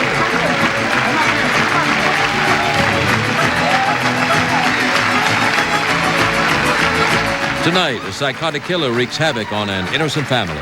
The only one who dares to challenge him, the equalizer. But first, a wife obsessed with her husband's rise to the corporate top turns to crime on Jake and the Fat Man. Next.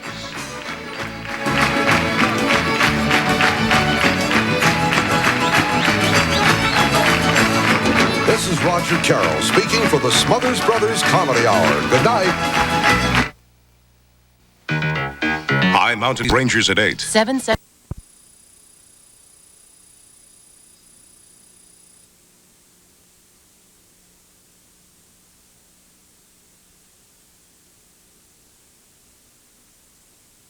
I want you to feel free to send your income tax returns in whenever you want.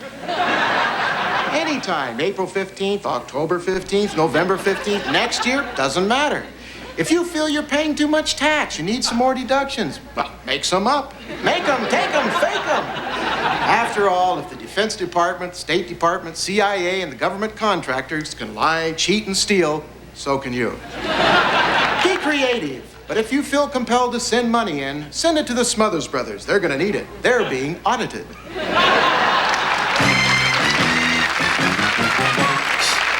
It's the Smothers Brothers Comedy Hour. Tonight featuring a special appearance by Ned Beatty, with Leila Josefowicz, Denis Lacombe, Paulsen, Poindexter and his Banshees of Blue, Jim Stafford, Welker, Wellford, Mariachi and his orchestra, and the dance mastery of Tony Basil. Now, ladies and gentlemen, the Smothers Brothers.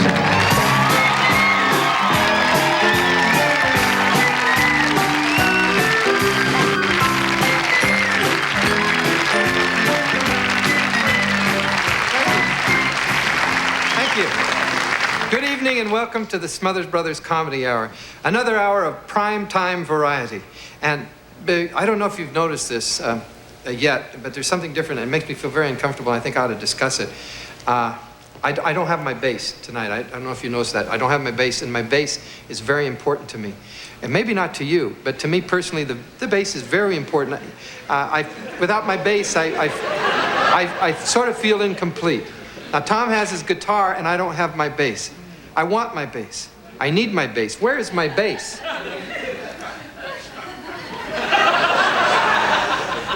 What bass? That's what I'm saying. What bass? I have no bass. Where is it? Why would you ask me? I have a feeling you know where it is. That's why. Am I right? Am I right? Where is my bass? I borrowed it. You didn't borrow my bass. Yes, I did. I don't remember giving you permission. I borrowed it. You didn't borrow it. Without permission, you took it. Are you telling me you took my bass? I'm telling you that I borrowed your bass. Basically, I just borrowed it. Basically, you borrowed my bass? Basically, I borrowed Where is my bass? It's in the dressing room, and I borrowed it. It's in the dressing room? Yes. See, my brother did not borrow my bass. He didn't ask permission. He took it. Ladies and gentlemen, you know, there are rules in this world, and if we all follow them, we'll get along with each other. We know we have to follow the rules to get along. Now, if you borrow something, you ask permission first. Sorry, we all know that. And then, after you're through with it, you return it to the place you borrowed it from. You see, my brother does not know the rules of life. I know Here are some of the rules. You do not. Now, here's some of the rules. I just forgot to return it. You forgot to ask permission, so you took it. Now, here's some of the rules of life that are very important to me. Now, if you open it, you close it. If you turn it on, you turn it off. If you unlock it, you lock it. If you use it, you take care of it. If you break it, you fix it. If you can't fix it, you find someone who can. If it doesn't concern you, you don't mess with it. Okay, I'm sorry I borrowed your bass. Took it! I'm sorry I took your bass. I'll try to get someone to fix it. You broke my bass. Your brother broke my bass. You did too. I didn't break what it. I was for. He broke my I didn't bass. say I broke it. There's a big difference. You took it and it's broken. You're responsible. It's broken? I admit, but I didn't break it. Who is responsible? I don't know, a communist. I don't know. Maybe Ed Meese broke it. I don't know who broke it. I didn't break it. I know the rules. You don't know the rules. It's obvious know my the brother doesn't know the rules, right? He doesn't. Okay, you do? Are you telling me you do know the rules? Yes. You know the rules? Yes. The rules of life? Yes. What are they? If you open it, close it. If you open it, close it. If you open it, close it. Is that it? If you turn it on, turn it off. If you unlock it, lock it. If you invade it, deny it. If you're indicted, ignore it. If you signed it, shred it.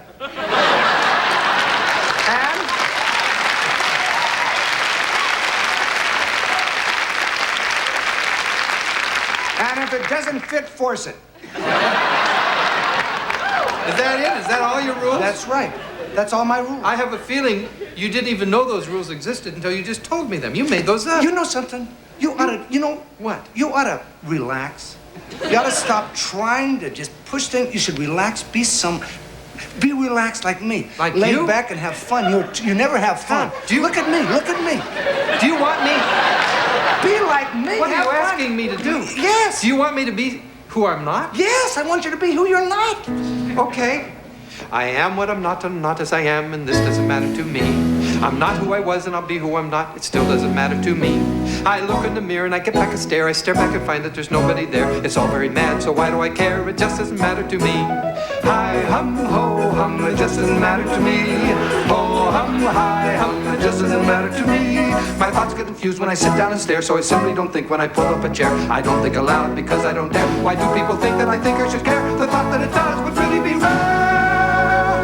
And it just doesn't matter to me. All right, I feel better. Thank you. We'll be right back. I don't need a baby.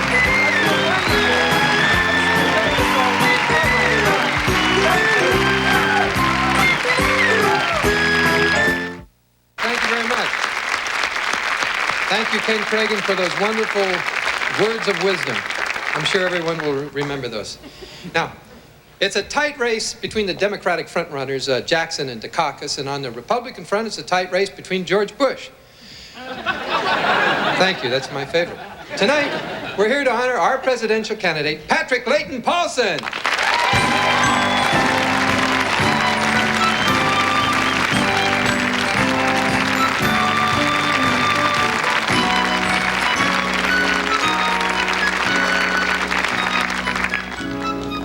Thank you, Dave.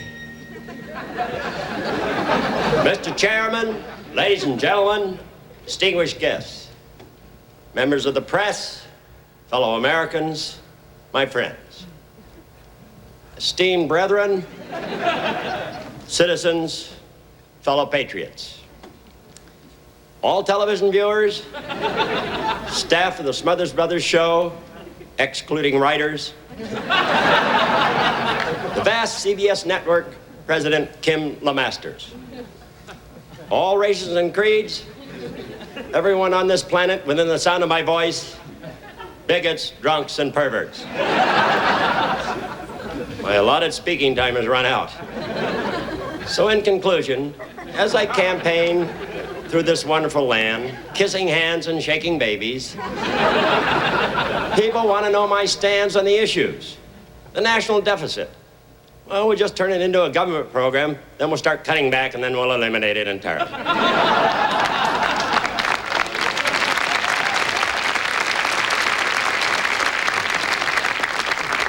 Social Security hasn't worked. Now, they started Social Security in the 30s to solve the old people problem, and now we got more old people than we ever had before. Why do we have to help them? They don't do anything. Just sit around all day. If they were 30 years younger, they'd be called bums. Kidding, of course. Now, we take care of the old folks in our family. Grandma Paulsen lives right with us. We built a little lean-to in the back, and she's good company for the dog. Unemployment. Now, I was on unemployment once. Hated going there, long lines. Always made me late for work. Crime in the streets. Nothing to worry about. My sister used to walk the streets, never got hurt. As a matter of fact, she became independently wealthy. The draft. We had to start the draft again. Draft women. It could work. They could nag the other side into surrendering.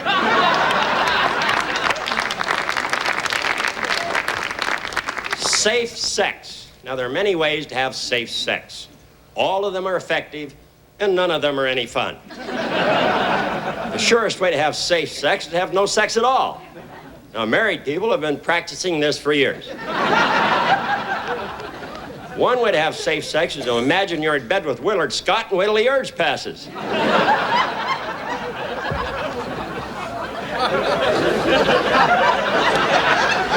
Mandatory urine testing. I'm against it. You know, you can lead a horse to water, but you can't make him pee. I say let's not diddle in other people's piddle. A burning issue, of course, is our Central American policy regarding the Sandinistas and the Contras. They should be allowed to work out their differences and get together as one to become the International Nicaragua Sandinista Contraceptive Marching Band. In closing, folks, those are the issues. And remember the Pat Paulsen for President slogan, I've upped my standards, now up yours.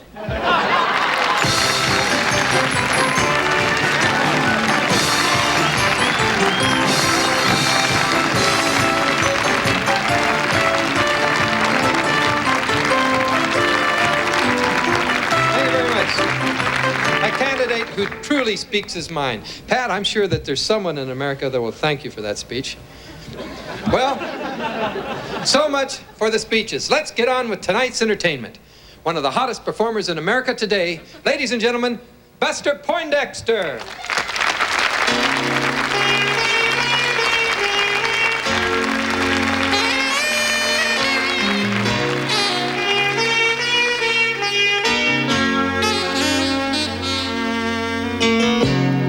Make you laugh, I'll be a fool for you. Though all the people stop and stare, I do my everything to keep you, girl.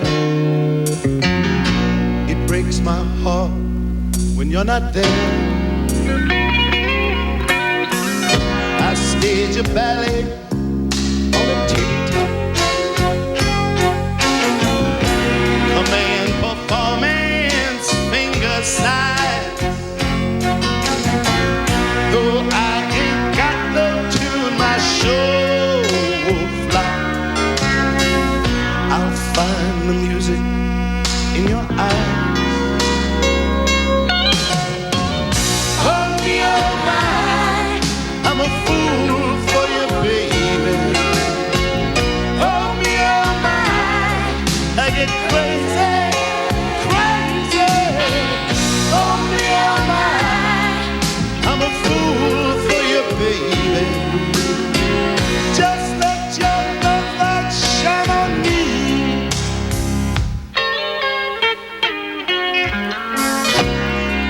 We'll blow a genie from a cigarette. We'll take a magic carpet ride. We'll tell our smoky friend now don't forget. You must keep us side by side. Hold me oh my, I'm a fool for you, baby. Hold me oh my, I get crazy, crazy.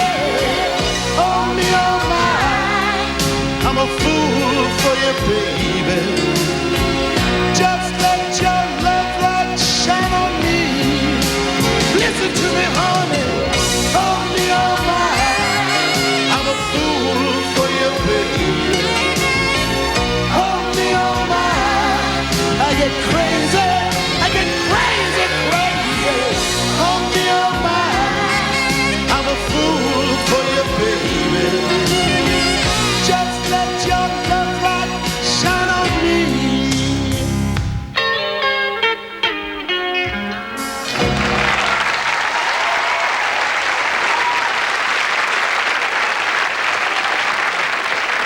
Pastor Poindexter.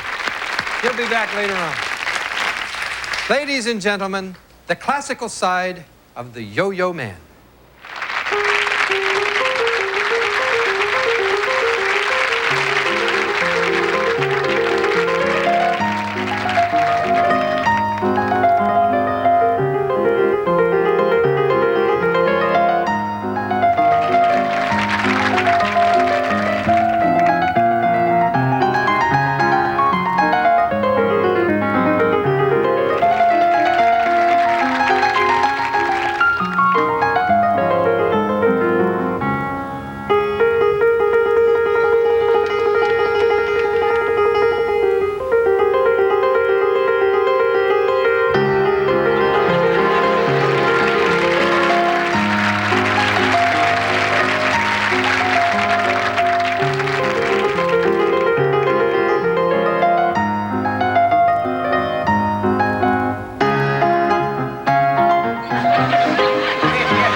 Thank you for rejoining us here on the Smothers Brothers Comedy Hour. And it gives me great pleasure to introduce a good buddy of ours. We think he's wonderful. Please meet Mr. Jim Stafford. Thank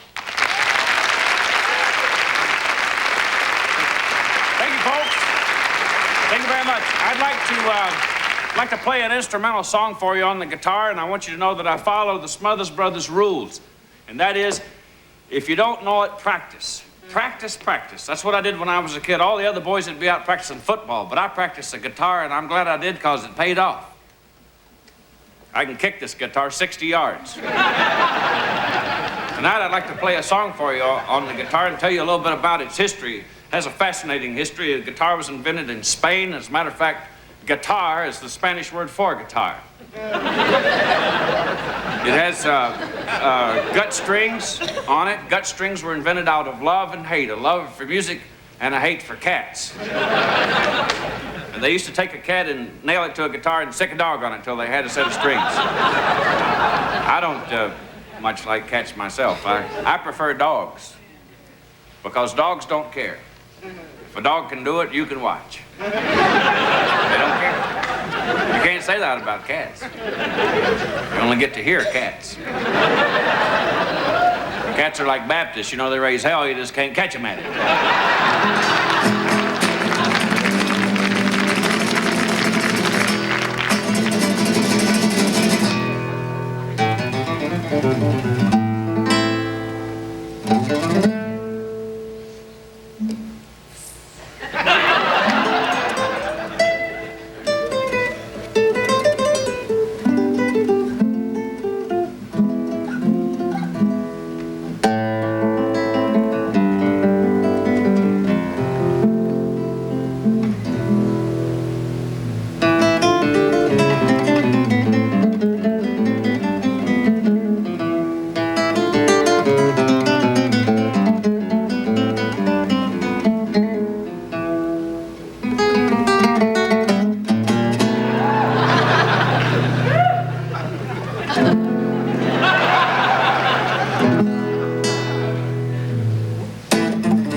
Mr. Jim Stafford.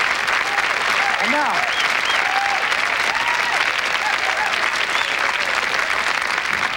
Ladies and gentlemen, first time on the Smothers Brothers Comedy Hour, we're pleased to present to you Mr. Philip Wellford.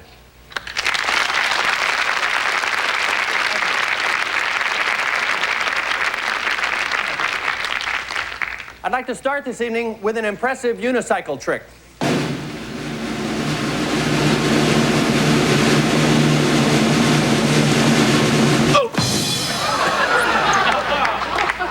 Thank you.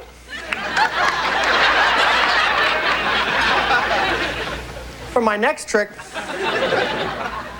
have a drum roll, please.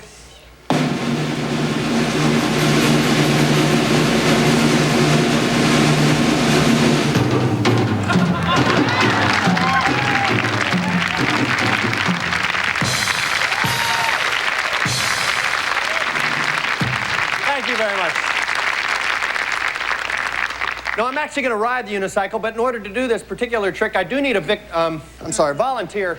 If I could have someone, how about this lady with the blonde hair? Would you help me out in the red, lady in red? Give her a nice round of applause, a little encouragement. Would you just, yeah, take your time. Yeah, we haven't got all night. All right. Thank you so much for coming up. You're very pretty. What's your name? Susanna. Well, it's very nice to meet you, Carolyn. Just step over this way. All right, step all the way back here. Now, what I want you to do, just hold on to your unicycle there. Now, Susanna, do you have any idea where I've been recently? Okay, I wouldn't hold it by the seat there. Now, what we're going to do, not only am I going to ride the unicycle, but I'm going to juggle these razor-sharp machetes at the same time. I'll make the jokes. Now, what we're going to do here, real quick, let me just do a demonstration here so you know we're talking business. We're talking real sharp. Yeah, check that out. That's 2-play. All right? So what we're going to do here, let me just lay these down here, Susanna. Oh, Susanna. Okay, now what I want you to do, just step over this way. Now, put your feet together. All right, now get your back straight, your head up. All right, now, listen. No matter what happens in the course of this routine, okay, I want you to keep your head up, all right? Is that big guy your boyfriend? All right, here we go. Now, you ready? Yes. All right, and get your head up. All right. Hold on. Let me just get my foot on the... Oh. All right, okay. Push. All right. All right, that's good. Now. Ooh. All right. All right, now. Okay, keep your feet together. All right, now pick up the knives. You got it. Yeah, I got it. Okay, wait a minute. All right, let me go down with you there. Go ahead. You know. Yeah, all three of them. All three of them. Oh, that's right. Okay, that's 2. Very good. All right, now. Oh, you smell wonderful. All right, now. Thank you so much. Now, you gotta let go of them there. Now, this is what we're gonna do, Suzanne. When I start juggling these things, I want you to run like hell. All right, here we go. You're doing great. On your mark, get set. Okay, wait. Give her a nice round of applause. You've done a great sport. Go ahead, thank you very much. Go. All right. For my first trick, I'm gonna wipe out the camera crew right there. Get your applause ready, because this won't take long. Remember, the louder you applaud, the safer you are. Oh! All right. That's the way we're doing it. Thank you.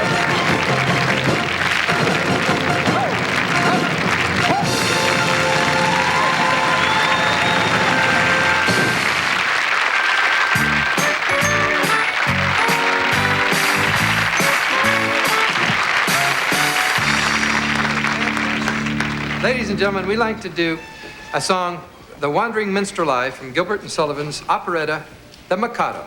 Maestro? I don't know. What? Hold it. I don't know. I don't know that song. I never even heard of it. Well, I gave you the... Tom, I haven't. You what? I don't even know the song. You don't even know the song? I've never heard of it. You never heard of the song? I've never heard of it. I gave you the music and I told you to learn it. Why didn't you learn it? I don't know the song. I just don't know the song. Where is the music? I think it's... I lost it. You lost it? Well, I lost it. suggest you find it and learn it. And the next time I see you, you better know it. Ladies and gentlemen, here's someone who knows the notes, who knows the steps, and who knows the dance. Tony Basil.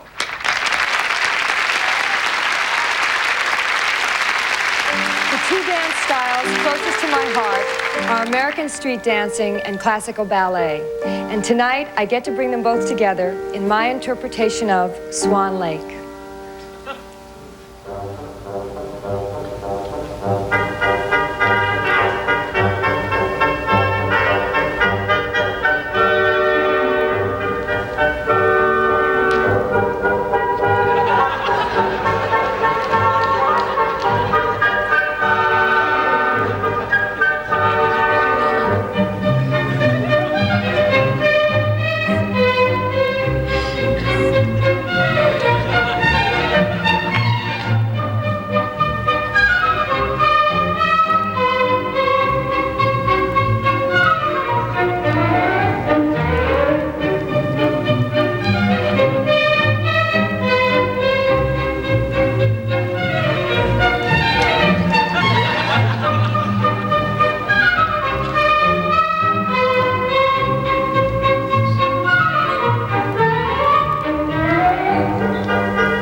Without a great conductor, an orchestra, no matter how talented, is just a group of desperately lost musicians searching for a leader.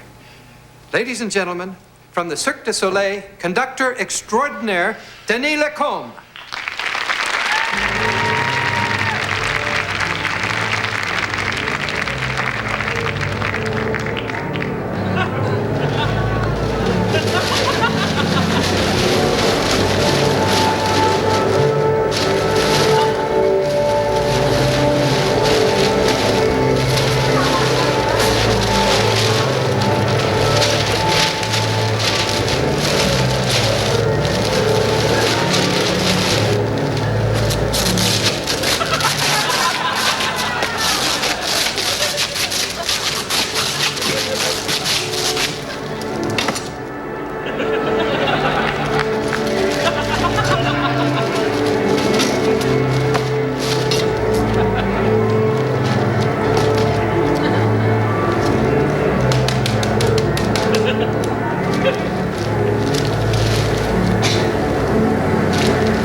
conductor extraordinaire. Very fine. Okay, I'm almost afraid to ask, but do you know the song? Yes. You know it for sure? Yes. You know it for sure. Okay. The grand jury asked me and I told them the truth. I do know it. You do know that? Okay. Ladies and gentlemen, a wandering minstrel, Maestro? A what?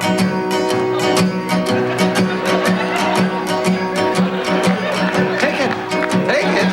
What are you doing? Well, hold it. This is ridiculous. What are you doing? I thought I told you to learn the song. And I thought I told you I learned it, and I did. Well, what key are you playing it in? The wrong key. Obviously, the wrong key.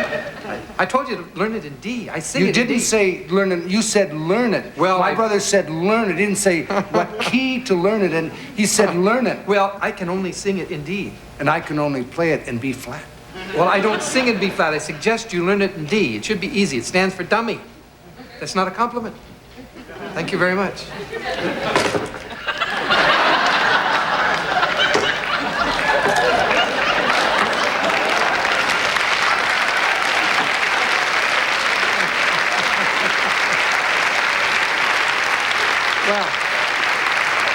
Well, for a refreshing change of pace, ladies and gentlemen, meet Mr. Ned Beatty.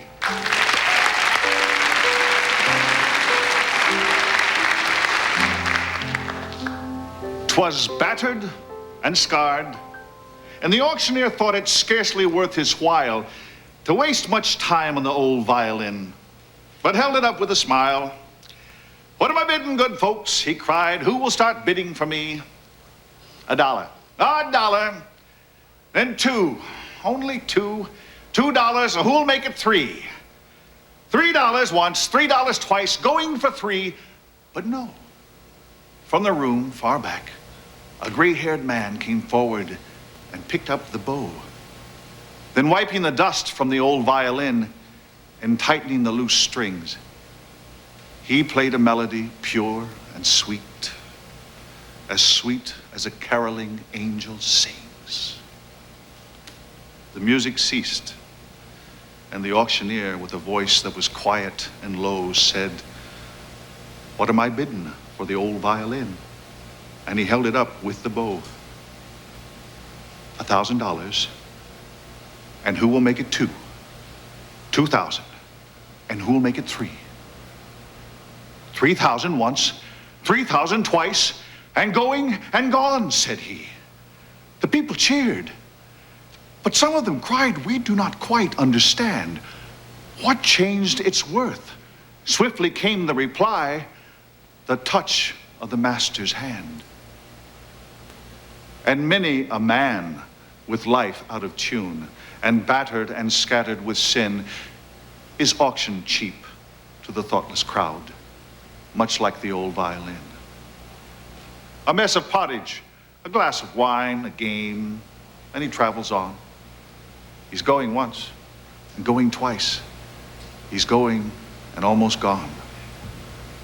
But the master comes, and the foolish crowd never can quite understand the worth of a soul and the change that's wrought by the touch of the master's hand.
Ladies and gentlemen, 10-year-old master, Leila Josefowicz. Bravo.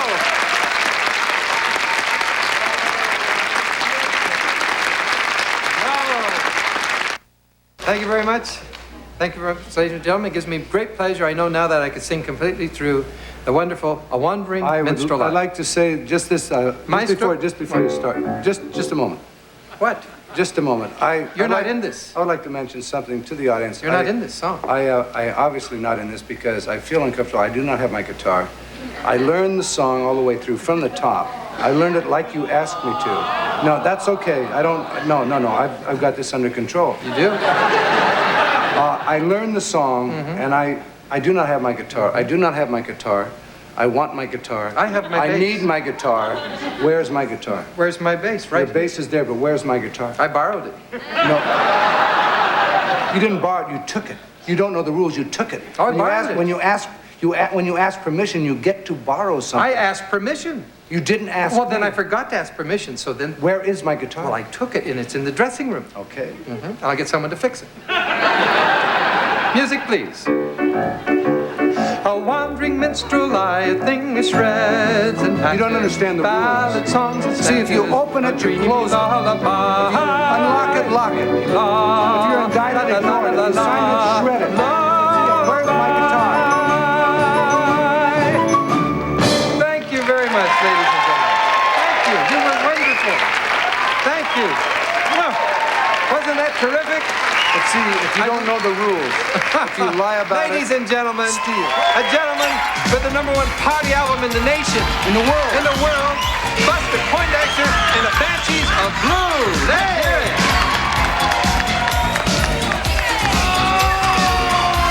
Yes, girl. Me mind on fire, me soul on fire, feeling hot, hot, hot. Party people all around me, feeling hot, hot, hot.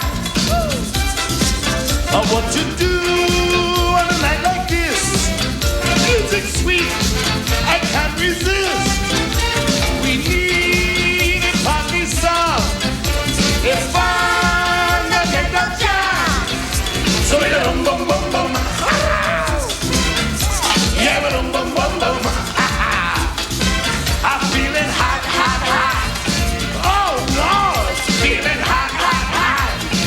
Ha ha ha ha. La la la la la la. See you guys.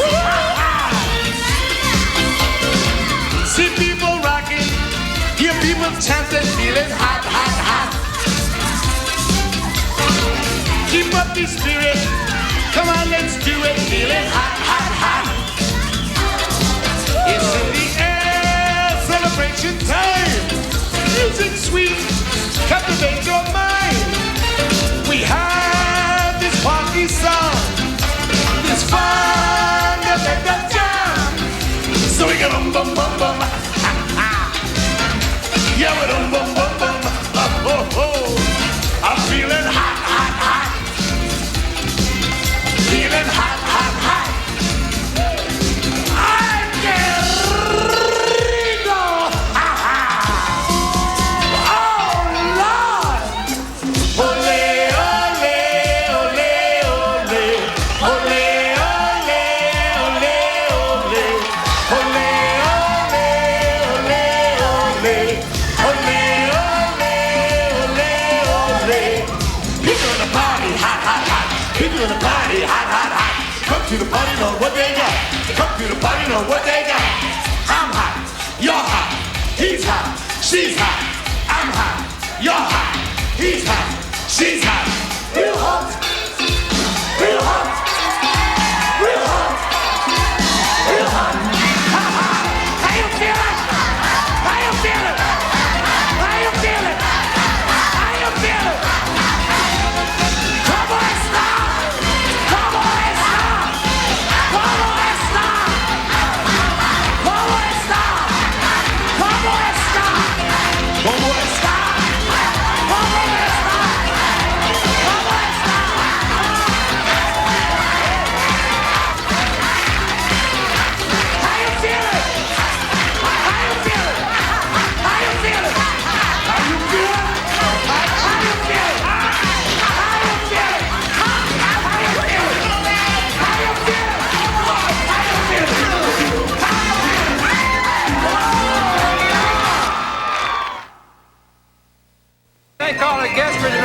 just don't have the time. So we'll just thank you for tuning in and see you next week.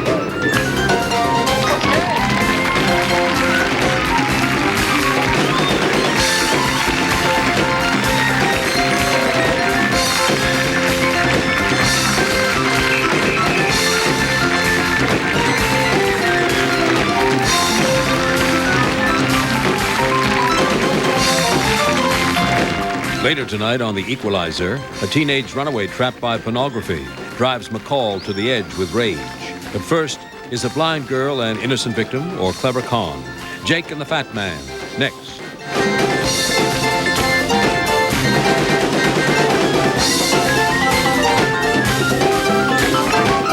This is Roger Carroll speaking for the Smothers Brothers Comedy Hour. Good night.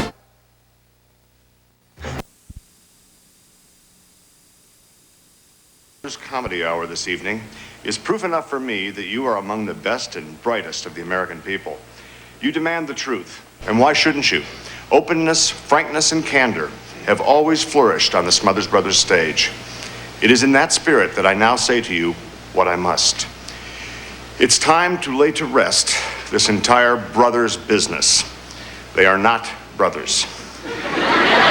It has all just been a big lie, an elaborate masquerade, if you will. And why?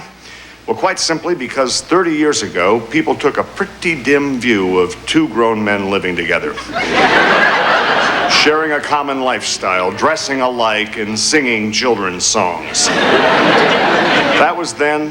Thank God now is now. And we have finally come to see that the true measure of a man is not what he does behind closed doors, but rather what he says he was doing. Join me then, won't you, in accepting and enjoying Mr. Dick Smothers and his lovely wife, Tommy.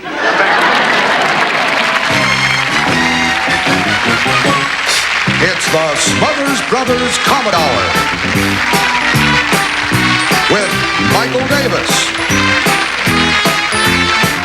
Fred Spurs, Gallagher, Kathy's Little Cats, Kohl and Company, Tom Kuhn, Martin Mull, Pat Paulsen, Diane Jim Stafford, and Larry Kanzler and his orchestra. Now, ladies and gentlemen, the Smothers Brothers.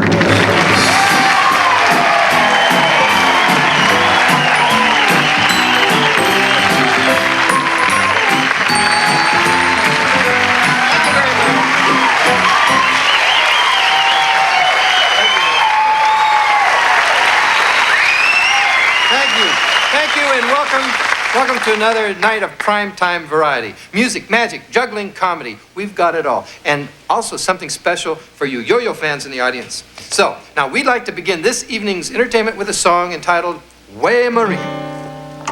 Way Marie, Way Marie, quanto sogno che perciò fece. Abbracciato un poco per te. We Marie, quando sogno che perciò per te.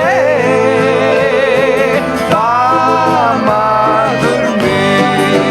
We Marie, We Marie, We Marie, We Marie. Sono che perciò Stop. Stop. Right now, I mean it. Just hold it. Thanks a lot. What's the matter? What do you mean, what's the matter? You know what's the matter. I don't know what's the matter. You didn't come in and interrupt me.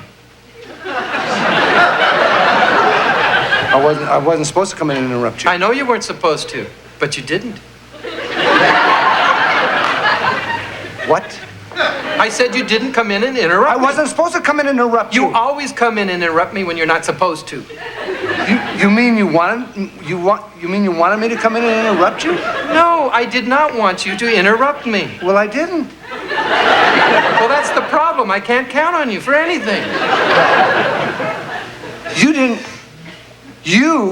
All I was doing was just playing the song, and then I'm playing a song, and then you stopped me, and then you. The reason is quite obvious. You distracted me, Tom. You distracted my mental concentration, and I forgot the chords because you didn't come in. It's your fault.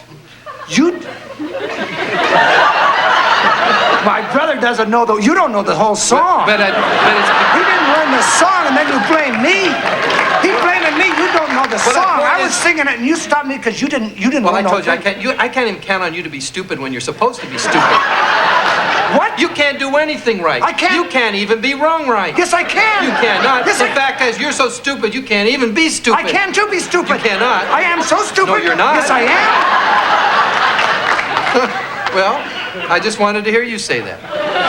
Well, don't go around saying I can't be stupid if I want to.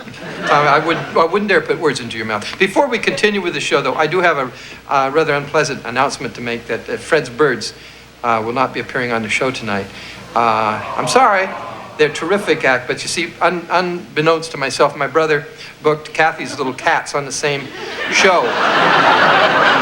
This is not a laughing matter. I'm quite serious.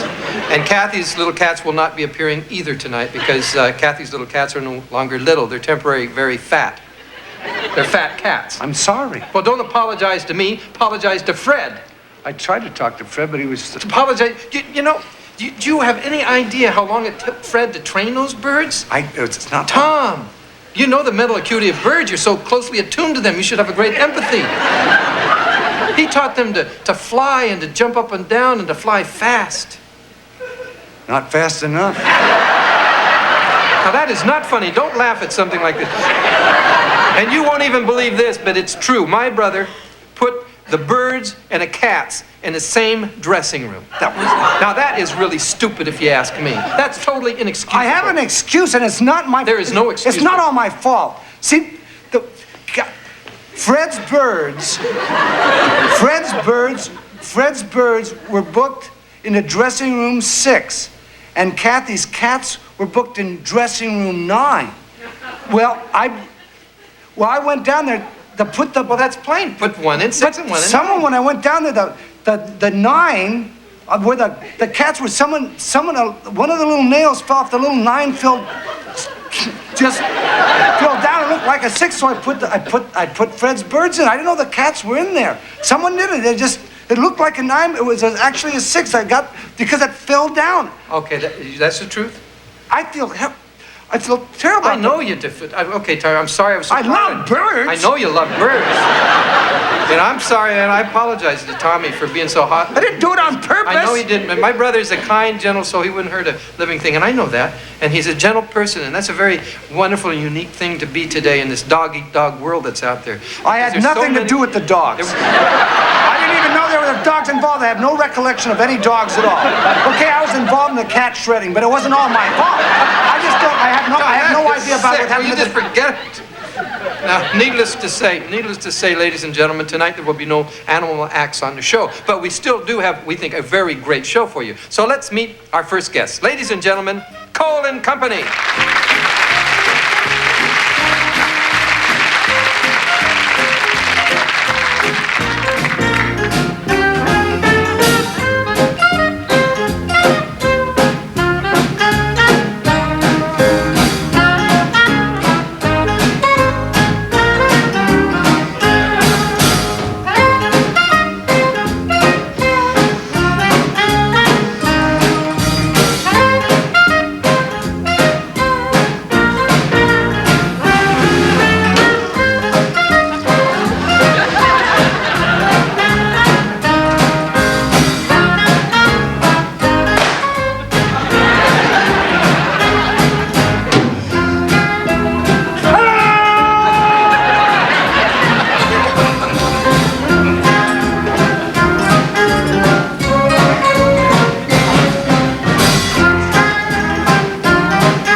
Sometimes I don't know what to believe.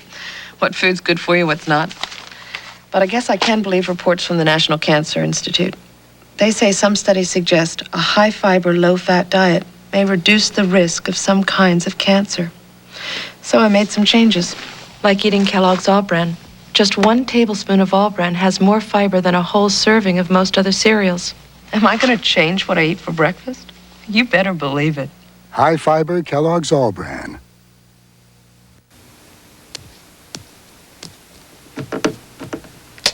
Pepperidge Farm distinctive cookies. Everybody thinks their favorite is the best. They're right. This cold medicine gives you 12 hours of relief and comes highly recommended by pharmacists. But what 12-hour cold medicine do pharmacists recommend even more? Drixoral, the pharmacist's favorite. These Italian gourmets will discuss internationally inspired Tyson gourmet selections. I shall translate. This chicken piccata is delicious. I agree. Tyson has 5 new gourmet selections. You don't say. Like beef tip champignon.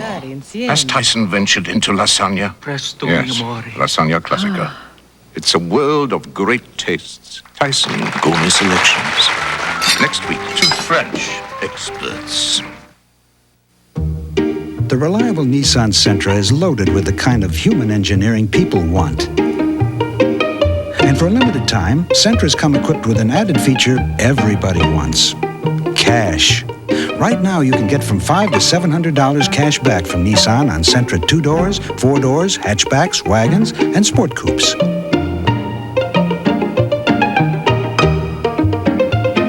All you have to do is decide which Sentra you want.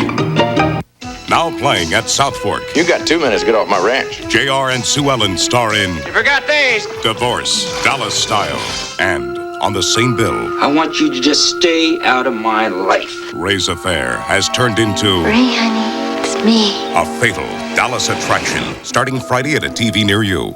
Rich is gonna finally get what he deserves in living color. About to start, Grandmother.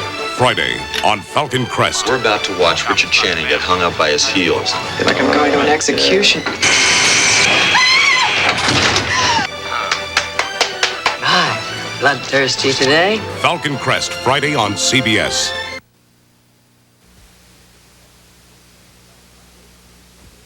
AIDS is a killer that does not discriminate. All Americans need to know the basic facts. Write AIDS, Box 14252, Washington, D.C. 20044.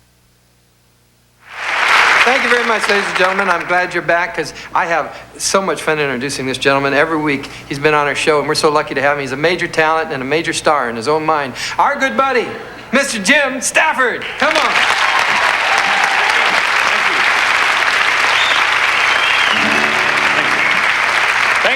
Thank you very much, Dickie, and your lovely wife, Tom. You know, there's different kinds of love in the world. The love of a man for a woman, the love of a brother for a brother, and the love of a cat for a bird. This song is about a special kind of love that has touched us all. Say your girl asks you over to meet Mama and Papa. She tells them that she thinks you're nice. You'd better listen to what I'm gonna tell you and follow this friendly advice. Don't pet the dog. Don't pet him, whatever you do. He ain't been fixed. He knows some tricks that'll sure make a fool out of you. Don't pet the dog. He gets it confused with romance. Leave him alone, or the next thing you know, he'll be taking your leg to the dance. You ought to see the video on this sucker. You know, I wonder what it is about people and dogs. Everybody loves dogs, and they're all proud of dogs, and yet for some reason, a dog has it in them to confuse a human leg with another dog and then not really give a damn. You never see them jump back like they made a mistake. A dog commits. They just Velcro themselves to your leg and flip on their little blender, and they're off and running. And there's nothing you can do.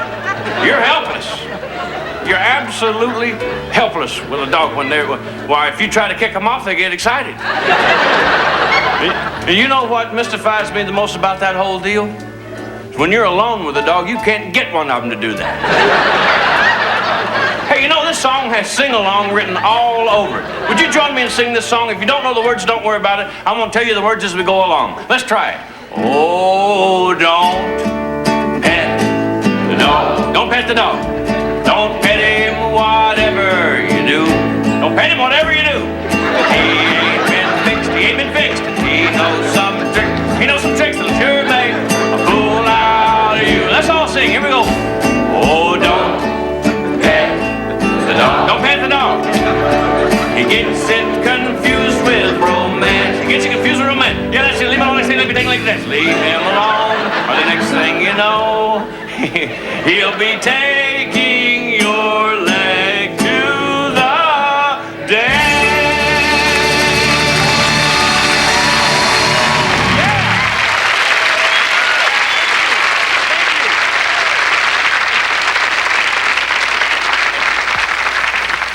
Ladies and gentlemen, about a month ago, we had a very funny man who could juggle on the show.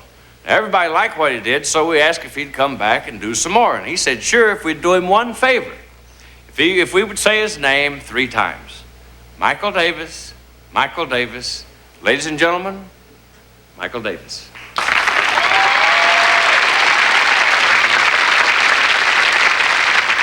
Hello, I'm Michael Davis. I'd like to say what a great pleasure it is to be back on the show. I know I'm breaking one of the rules of show business by referring to these notes. And I don't want you to think that every word I'm saying is written down, because the most important thing is spontaneity.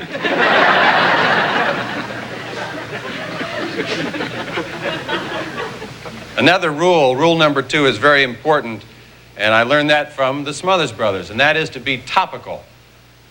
So I'd like to be topical. You know, this summer, President Reagan and Premier Gorbachev are having a big meeting to discuss weapons reductions. And I think the American public is for that. How did we get so many sophisticated and complex weapons that we never want to use? I think we should dismantle these weapons and get back to basics. I think we should give everybody one of these. This seems like deterrent enough. Everybody will be equal. And that's why everybody will want one of these. This is Mr. Axe. He has two heads in one. Everybody will have one of these, and everybody will have one of these. That's why I'll get one of these. This is called proliferation. But our leaders assure us that proliferation is not dangerous as long as these weapons remain in competent hands. And won't endanger future generations.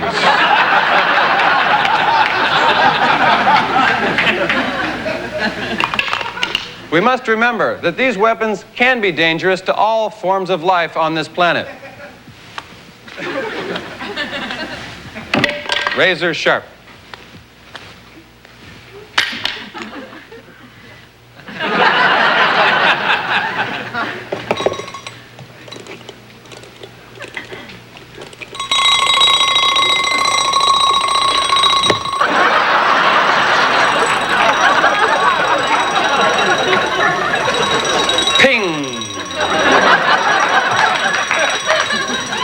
There was a time I would pluck one hair and cut it.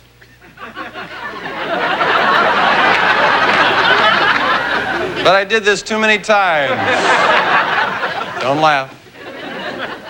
Nothing wrong with a proceeding forehead. A sign of optimism. But now that I have all these weapons, what good are these weapons if you don't use them? So to deploy this system, What I've got to do is place this axe on my foot, kick the axe high in the air, throw the knife, throw the cleaver, run like hell. Launching the weapon. Thank you. Thank you very much. Thank you. Thank you very much. What a great crowd. Now you can see how much concentration this takes. One slip, I give a whole new meaning to the word disarmament. Disarm go here, disarm go there. You want to see danger. Danger. Warning.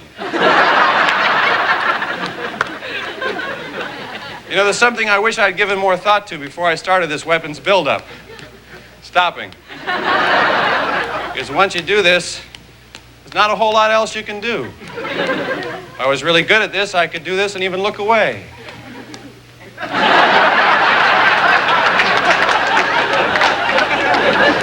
I wish I could stop. I wish I could quit. I wish I could freeze.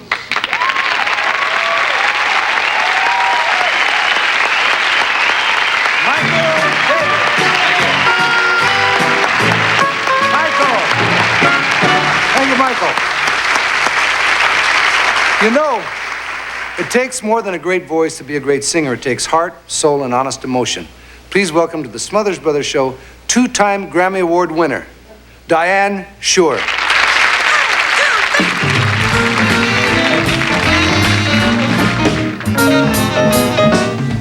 Well, I'm climbing high mountains, trying to get home.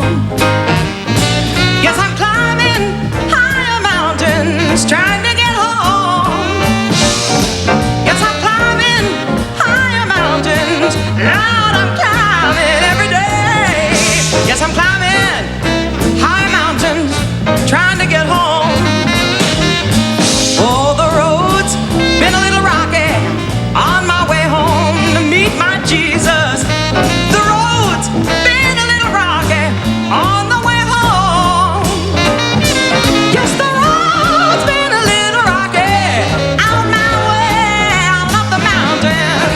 Yes, the road's been a little rocky on the way home.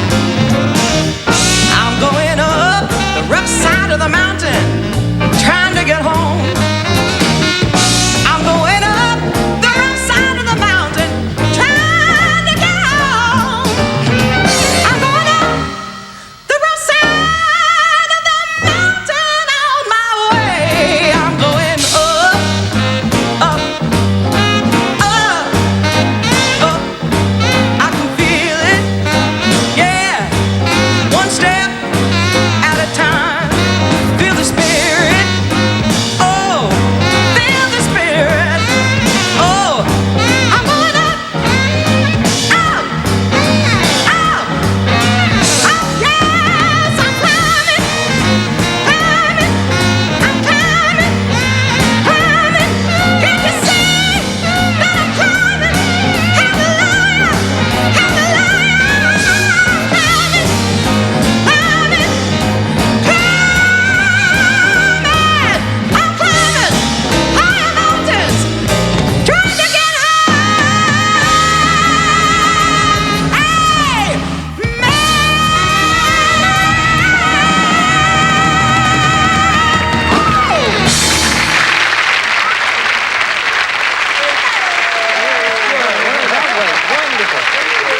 Diane Schuur.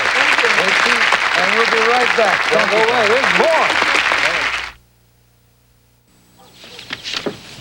It's from Jill. Happy Mother's Day. Hang in there, Mom. Jill is so different from Catherine. Catherine took ballet. Jill took up baseball. Catherine played the cello. Jill played the stereo. Here's one from Catherine. Now that I'm a mother, I hope I can do it as well as you did. I really miss those two. I guess we did a pretty good job. Hallmark, the place to go for Mother's Day when you care enough to send the very best. Denture wearers. Now everybody's calling me the Fresh Mouth. Thanks to Super Strength Pollen Green. It's got a minty mouthwash ingredient, so it freshens up dentures as it cleans tough stains. Try Super Strength Pollen Green, the mouth freshening clean. Ah. You need a high-powered hold for styles on the move. So I designed our Alberto European hairspray with ultra-fine mist that sprays on dry to hold under demanding conditions. Get high-powered hold. Ooh, Alberto. Oh! There's good things in the middle of old cereal. Oh! Oh! Oh, what a taste! Those nuts and honey. There's good things in the middle of old cereal. Oh! Oh! Oh, what a taste! The Smothers Brothers Comedy Hour will continue. Get ready, Jake. Excuse me? And the Fat Man. What? You're still on CBS. Really? Yeah, tonight. You believe that? And you're next. That's the spirit. It's opening night, and the play's not only a flop. Everybody's a critic. It's murder, she wrote. So cliche. Then, it's his last and greatest case of all, when Magnum becomes his own client and attempts to solve his mysterious past. You know what's happened before, but you can't imagine what happens now. Higgins, admit it. You're Robin. You are Robin Masters. The 2-hour movie that wraps it all up. Sunday, Magnum, the final story. This is CBS. You won't find lower prices this season at Value Home Centers than now, during value-packed bargain days. New wallpaper adds beauty to any room, and the friendly staff at Value make it easy to do yourself. Value has a wide selection of patterns by Norwal on sale. Norwal wallpaper is pre-pasted, making application a snap. Your friends will think you hired a professional to do the job. Norwal strippable wallpaper on sale, just $3.99 a bolt. Value Home Centers for the do-it-yourselfer in you.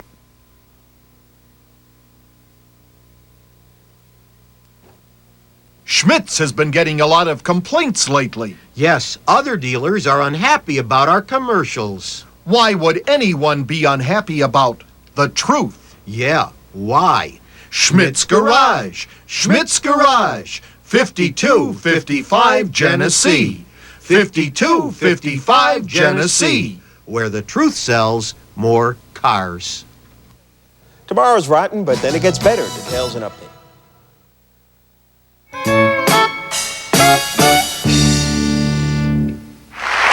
Welcome back. Thank you.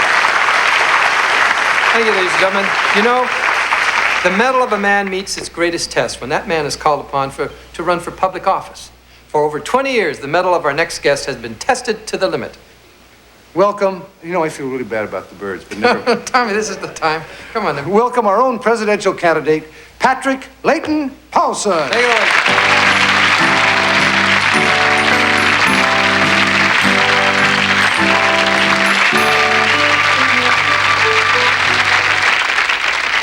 Well, you've done it again, America. Out of 250 million people, you've narrowed down the presidential race to George Bush and Michael Dukakis. Tweedledum and Tweedledummer. I'm not counting Jesse Jackson out. A lot of people say they wouldn't mind having a black for president, but they say Jackson's not the right black. Well, who is? Mike Tyson? You tell Mike Tyson he's not the right black. Now, for 20 years, you've looked past the obvious. Over here. In 1968, you chose Richard Nixon over me. And what did you get? Riots in the streets, women burning their bras, and the Beatles broke up. Now, if I'd been elected president, I would have done everything in my power to keep the Beatles together. In 1972, you chose Nixon over me again. And what did you get? Ford. And what did Ford do? Pardon Nixon. Well, pardon me.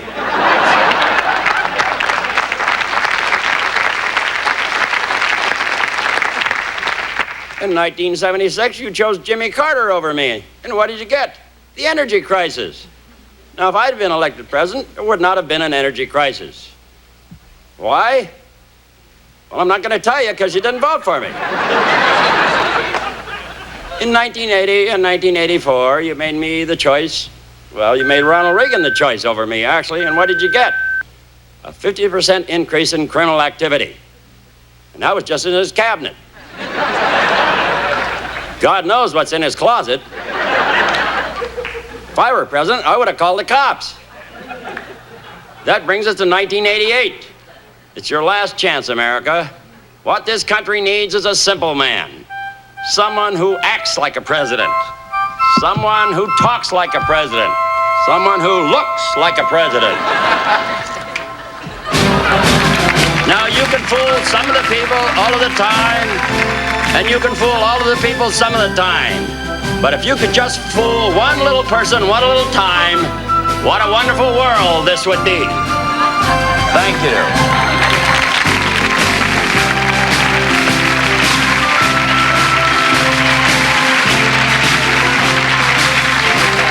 And now, ladies and gentlemen, once again, Kohl and Company.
Once again, it's time for the old Yo-Yo Man. That's right.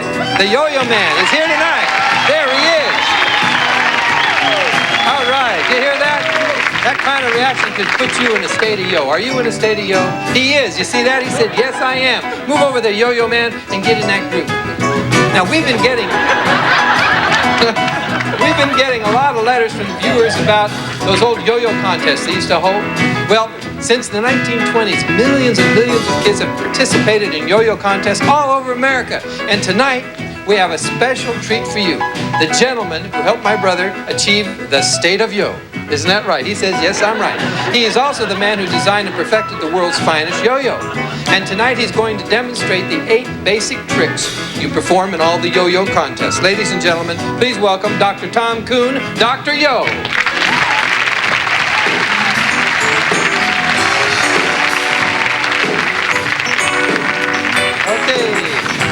Okay, Dr. Yo, you ready to go? You in a state of yo? He says he's in a state of yo. Now I know where you got that. Okay, here we go. Start off with number 1, which is called the spinner or sleeper. It's a very simple trick. These tricks are simple, but they're school tricks. You have to do them all. That's right. And a jerk of the finger up to the palm of the hand. He's the yo-yo man. Walk the dog now, Dr. Yo. Walk the dog. You can do that. Now watch how casually he walks the dog. What's assurance? Is the yo-yo spinning? Yes, sirree. Back up to the palm of the hand. Let's see you do number 3, breakaway. The breakaway. The breakaway. Breakaway is simple, but it's a side mount. Look at it. It defies gravity. Out there spinning and holding. Look at that. All right, number 4, over the falls. Very well done. You see, my brother is just so thrilled to be in the presence of his guru. Over the falls. Do it again, Doctor. Over the falls. Okay, number 5, around the world. Around the world, Doctor. Dr. Yo goes around the world, around and around and around. Complete control. A lot of kinetic energy stored in that spinning mat. Remember, the trick's not complete unless it comes back to the palm of the hand. Okay, now let's see. It's number 6 is around the corner. Around the corner, Doctor. Around the corner. Now watch very carefully. This is a tricky one. Oh, that's a sharp corner, Doc. He's doing just fine. Number 7 is Rock the Baby. You've seen my brother Tom do Rock the Baby. But watch this. This is a very upper-class baby with a very fancy. Oh, he's going to do the regular one. Okay. That's Rock the Baby Cha-Cha-Cha. That's close to child abuse, but that's all right. In the hands of the doctor. Okay, number 8, the last one is Loop the Loop. Now, in the contest where there's more than one contestant still in the competition, they have a playoff or a Loop the Loop off. It's called Loop the Loop. He does a lot of those. Now, when you learn the 8 basic tricks of yo, like the doctor just showed you, you can then try to achieve a state of yo. You can become a yo-yo man. Then you can actually try to do the spectacular tricks. You're equipped, isn't that right, doctor? Basically equipped to try the spectacular tricks that you can do. And we'll show them to you. Drum roll, please. All right, this is called the double or nothing. Prepare yourself, doctor. This is a very difficult trick.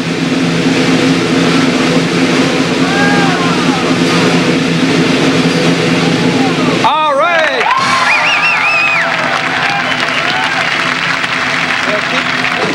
Very well done. Keep the drums going. Keep the drums going, because that's not all. He's going to do another one called Splitting the Atom. Doctor, Splitting the Atom, the daring and dangerous Splitting the Atom.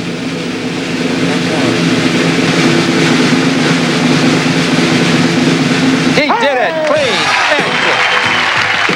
All right. All right. Get out there, yo-yo man. You get out there, too. Ladies and gentlemen, the master and the student will perform for the first time anywhere in the world together. Dr. Tom Kuhn and Tom Smothers, the Yo-Yo Man, are going to have a drag race. That's right, you heard me right. A drag race with 2, not 1, but 2 yo-yos. All right, gentlemen, put the yo-yos in your hands. In your hands. Are you ready for the drag race? They say they are. Gentlemen, start your yo-yos. Okay, they're revving the yo-yos up. Okay, are they ready? On the mark, get set, go! All right. All right, Dr. Tom Kuhn is without a doubt the winner. Let's hear it for Dr. Tom Kuhn, Dr. Yo, and my brother Tom Smothers. He is the Yo-Yo Man. All right, there they go. And by the way, the Yo-Yo Man will be back next week, or maybe the week after, who knows. But he's a regular visitor here. We'll be right back.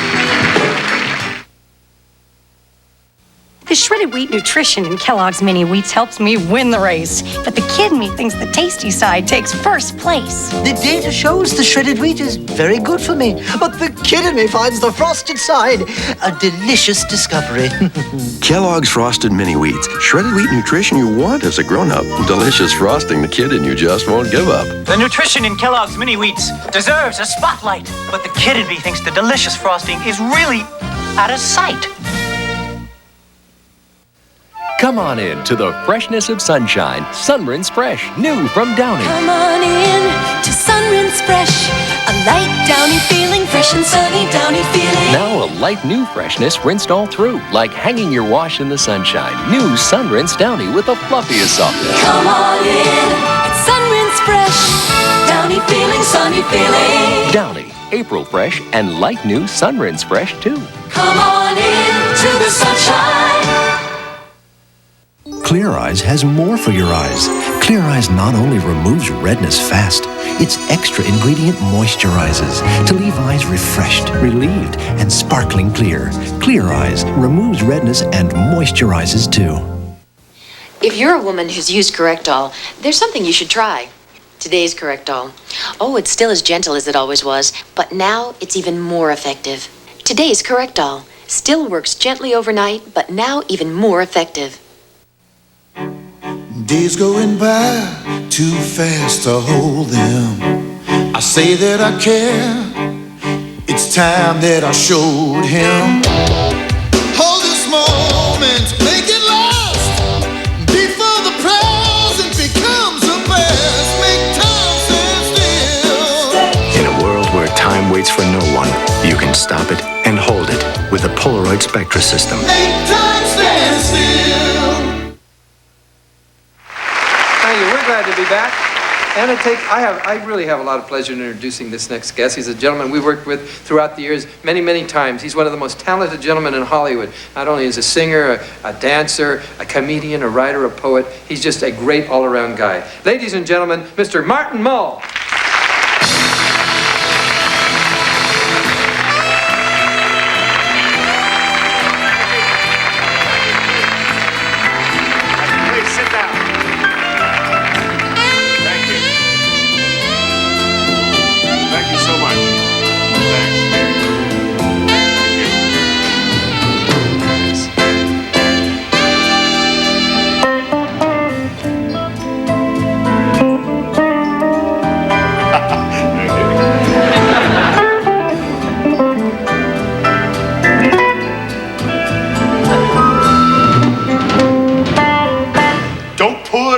Till tomorrow, what you can do today. Don't leave things half finished. Thank you. Thank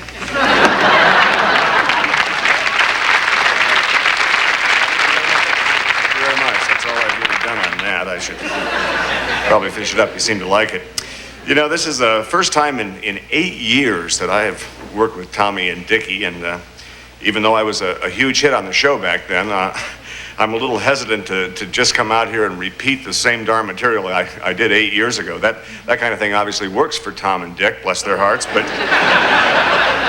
it scares me. I have a career to think about, so. And I realize that times change and people's ideas change about what they think is funny, so I kind of thought before we went any further, it might be a good idea to do a little comedy test here. And just to make doubly sure that you and I are on the same wavelength. Comedy, as you know, comes in two different categories, really, 1 and 2. And what I'll do is, I'll give you an example of each type, and then we'll just see where we stand. Here's an example of type 1, a story that I've always thought was, well, pretty darn amusing. It seems, as you probably know, that Ralph Waldo Emerson and Henry David Thoreau were very, very good friends.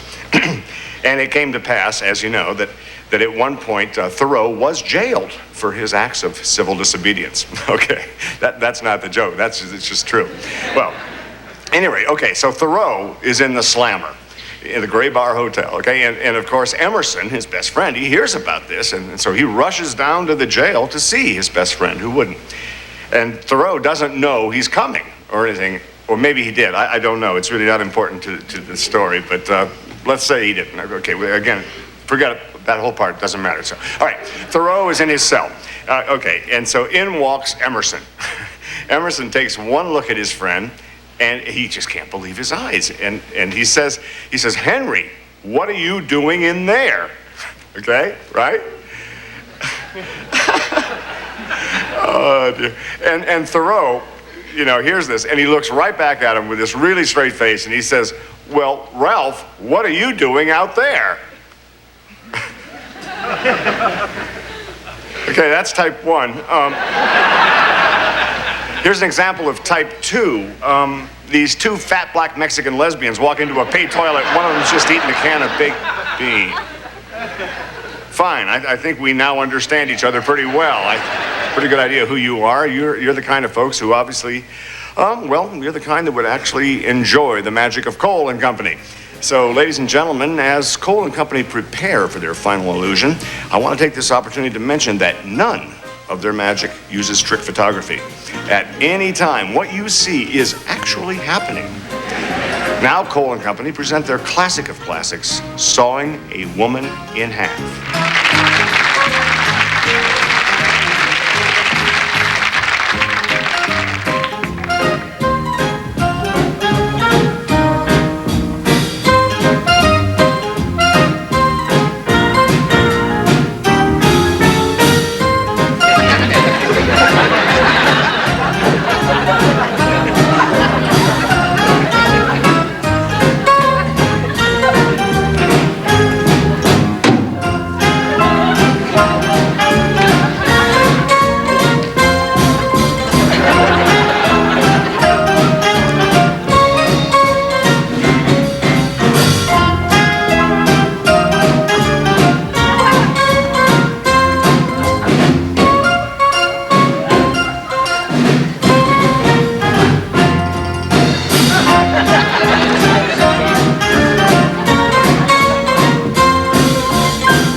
There's only one person I know who is smart enough to invent something this silly. Please welcome Gallagher.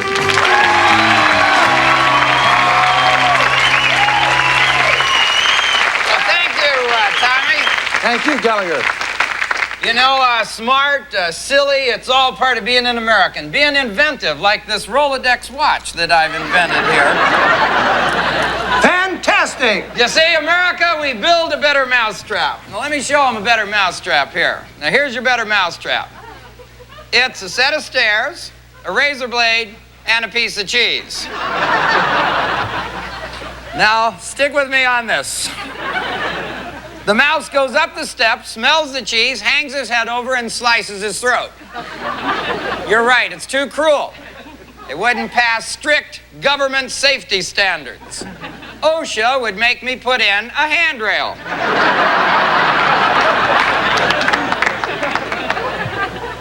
And I got the non-slip on the steps. And of course, you can't leave food out. So I put a saw blade up here, and the idea now is the rat goes up the steps and looks and looks and looks.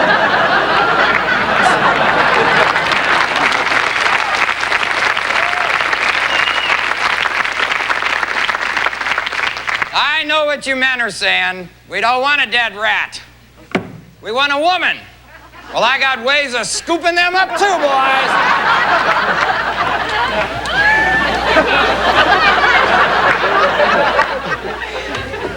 I know what a woman likes. A woman likes this electric watermelon. Yeah, they really love it.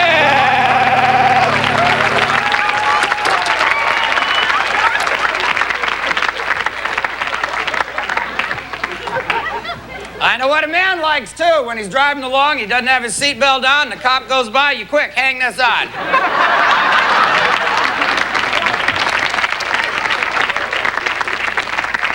Then you can die like you want to. Like an American flying through the windshield with a beer in your hand. A beer in one hand, ingenuity in another. Put them together and what do you got? A beer gun. Isn't this great, men? You shake it up, you shoot it again. I know what America wants. America wants to see Tammy Baker pole vaulting. So, we've got Tammy here. Are you ready to go, girl? Get them legs going. Here she goes, here she goes, here she goes. She's gone.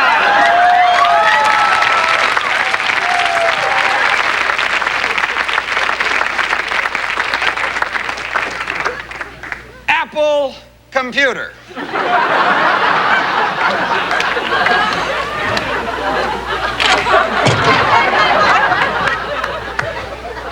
Baby on board.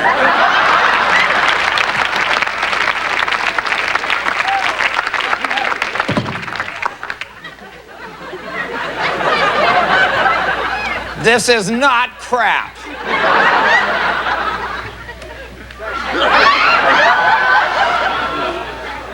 This is a great place to hide your house key.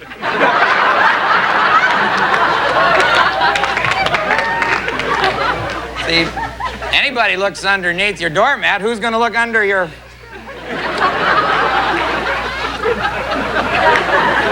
You think it's easy to come up with new things in this modern world?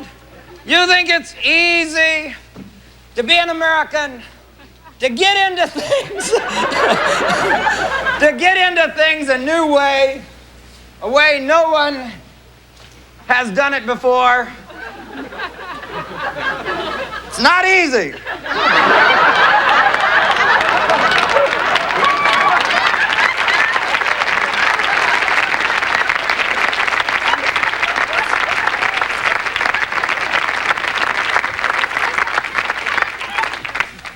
I'm trying to reproduce.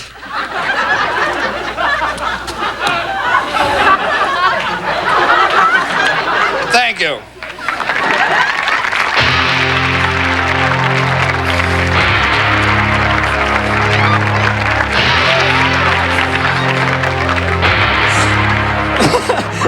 How's it going, Gallagher? Well, it's gone pretty good till you showed up. I was trying to tell everybody how original and different I am, and... Well, you know,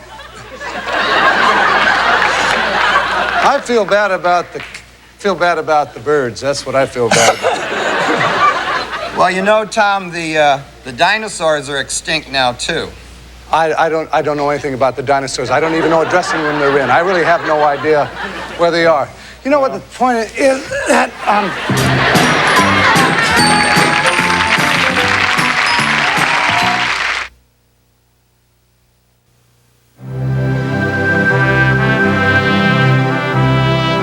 If breakfast were as it was meant to be, it would be a centuries-old balance of fruits, grains, and nuts.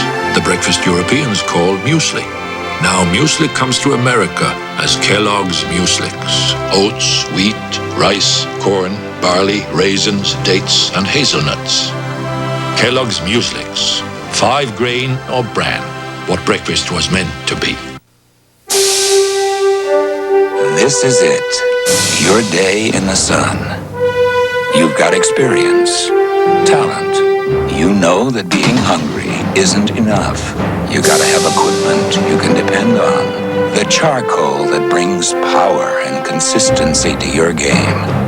Then, and only then, can you bask in the glow of victory.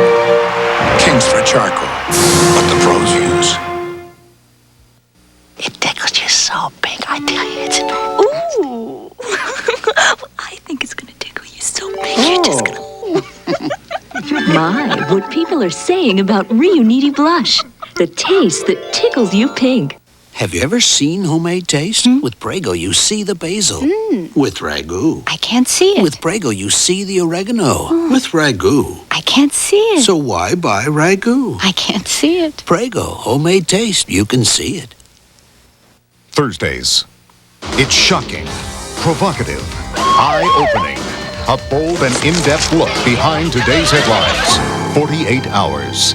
Then, when you get that feeling for something daring and different... Advertising like this doesn't grow on trees. No, it just makes them lush and full of fruit. Call on Simon & Simon.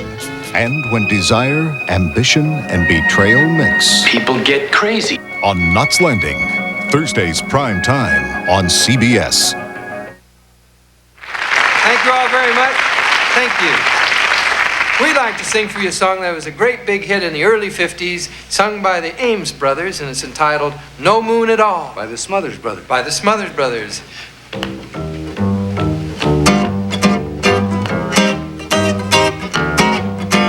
No moon at all, what a night.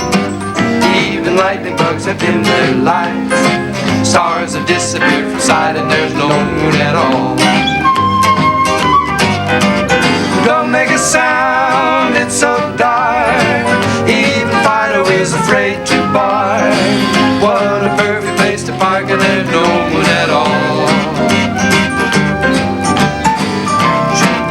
One atmosphere for inspiration, dear. One kiss should make it clear that tonight is right in the bright moonlight. Okay, hold it. Wait a second. Come on. I was thinking about the look on Fred's face. Well, you forget, Fred. That is a sick. You stop the I'm song. talking about the Dickie. Look at What? me. I'm your brother. I'm looking at you. I'm looking at the face of Fred when he gets down to his dressing room and finds out what I have left in his dressing room. I have left 12 of the most beautiful little birds for Fred. You did. So he'll have a brand new act. It's Oh, that's the cutest. very nice. He's going to be so happy. Which When I see his which face. dressing room did you put him in? Not going to make that same mistake with the 6 and the 9. I Yes. put those new little birds in dressing room 7. No way you can mistake 7. That's right. Where are the cats? In dressing room L.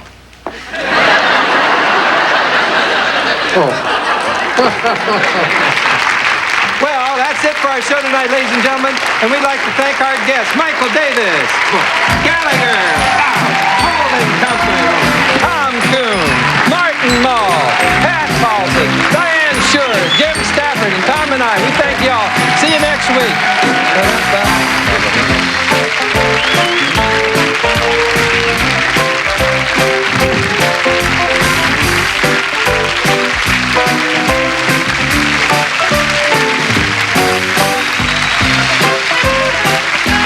Shots of is Operation Brothers. Oh, you doesn't have to call them brothers. You can call them mothers. Or you can call them Smothers. Or you can call them misters. Or you can call them sisters. Or you can call them Tommy. Or you can call him Dickie. Or you can call him Thomas. Or you can call him Dickness. Or you can call him bros. Or you can call him schmoes. But you doesn't have to call them brothers. It's the Smothers Brothers Comedy Hour. With juggling sensation, Air Jazz. Singer-choreographer Tony Basil and her dancers. Comedy great John Viner. Magician extraordinaire Joseph Gabriel and his birds.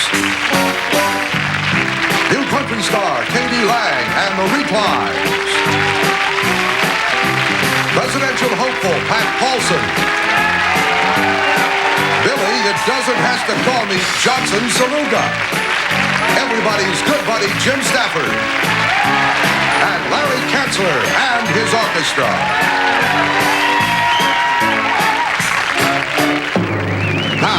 Ladies and gentlemen, the Smothers Brothers.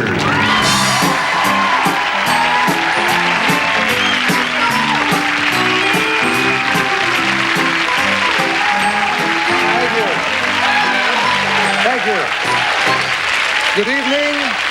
Good evening and welcome to another evening of prime time variety. And we're glad that you've joined us for our weekly celebration of the achievement in the world of entertainment and performance. Tom, that's exactly what I said last week, word for word. Tom, that is exactly what I said. Weekly word for word. What are you copying me for? What are you copying me for? No, I'm trying to give you some constructive criticism. I'm trying to give you some constructive I want you to listen to me and not repeat what I'm saying. I want you to listen to me and not repeat. Don't repeat what I'm saying. Don't repeat what I'm saying. Why are you repeating what I'm saying? Why are you repeating what I'm saying? This is no way to start the show. This is no way to start the show.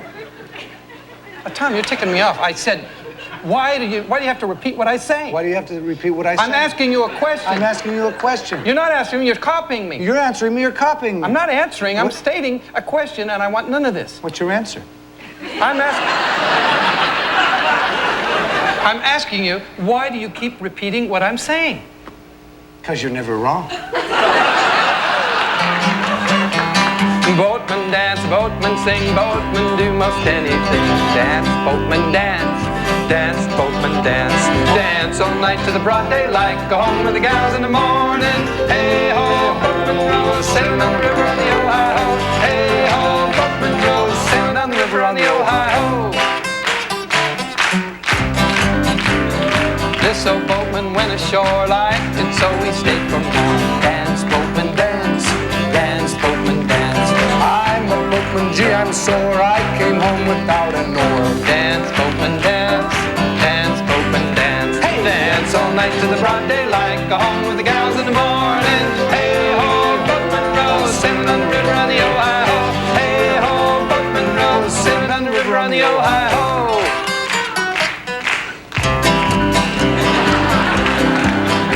This is a song of the boatmen of yesteryear, who worked their flatboats up and down the riverways of America, the vast water arteries that span the width and breadth of a giant growing nation, with water arteries bringing the essential goods that brought the life's blood through the things of yesteryear.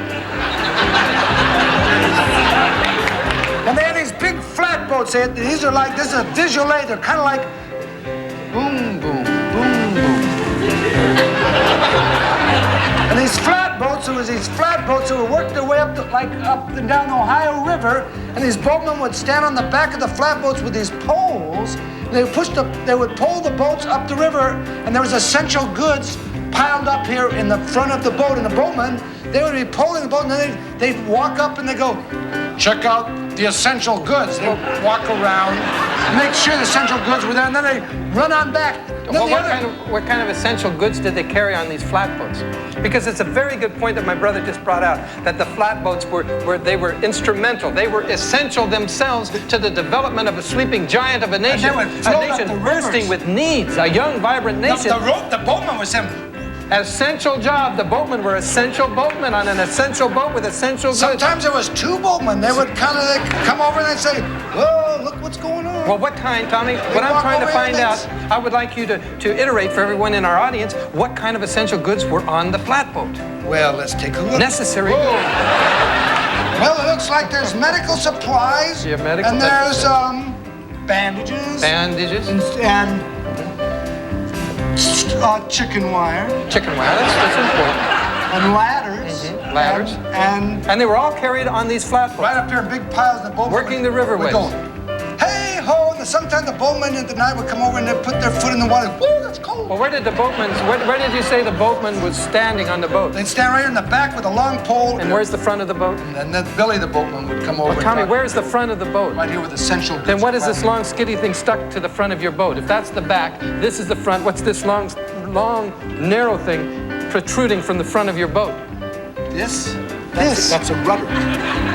Do you see these boatmen would sing the song? Tommy, I'm not talking. I know this. We've been through this. Yeah, and they were essential, but what is it? Boats throughout history, through the history of naval architecture, there's never been a rudder on the front of the boat. Since Kon-Tiki sailed the Pacific, sailed the oceans of the world, there's never been a rudder on the front of a boat.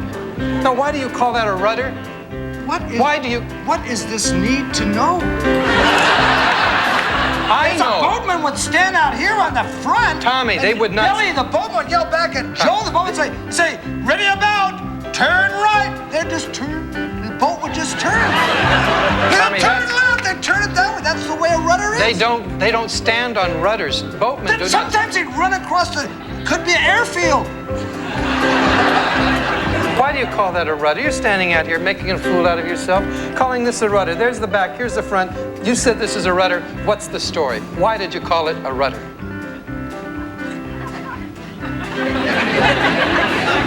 God only knows. Well, think about it. The roughest men that were afloat were those who worked the old flatboats. Dance, boatman, dance, dance, boatman, dance. I know a boatman, his name is Mac. He had his rudder on the front. Dance, boatman, dance, dance, boatman, dance. Boat dance all night to the broad daylight. Go home with the gals in the morning. Hey ho, boatman row, sailing on the river on the Ohio. Hey ho, boatman row, sailing on the river on the Ohio. That is without a doubt the worst guitar playing I have ever heard. Poorly executed, poorly conceived. It stunk. Well, it's difficult playing it on a rudder. Hey ho, boatman row, sailing down the river on the Ohio.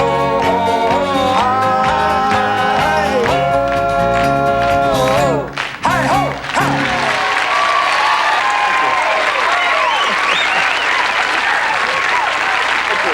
Sex scandals, plagiarism, questions of propriety, foreign intrigue, and skullduggery in high places. And only one candidate has risen above the dirt to shine brightly as a beacon of goodness. Please welcome the Reverend Patrick Leighton Paulsen.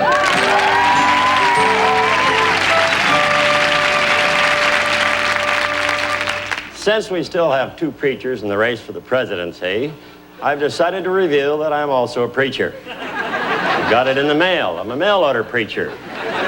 G-O-D-C-O-D. It's easy. Let's talk about those other preachers in the race. The Reverend Jesse Jackson and the Reverend Pat Robertson.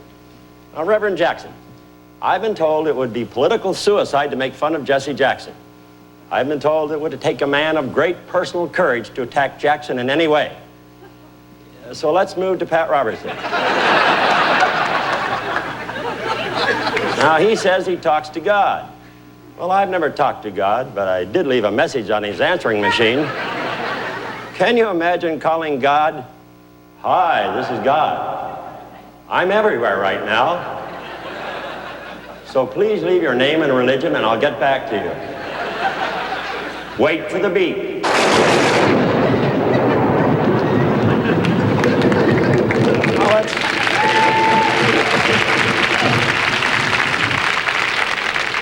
Let's talk about some of those other preachers who have given our ministries a bad name. Oral Roberts. Now, Oral went up to his prayer tower because God told him he had to raise $8 million or God would call him home. Now, I believe he could have raised $80 million if he'd have promised to shut up and stay in the tower.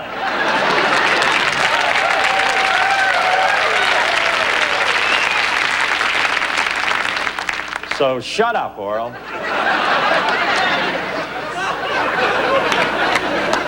Jim Baker from Heritage USA. This is where fundamentalists go to have fun. Just a little fun. They have there the Dead Sea water slide, the Holy roller coaster, and last but not least, the Let My People Go karts. Now, Jim Baker was a man many people trusted. Now, who knew when Jim Baker was up there talking about lying and cheating, promiscuity, adultery? He was talking about what kind of week he had.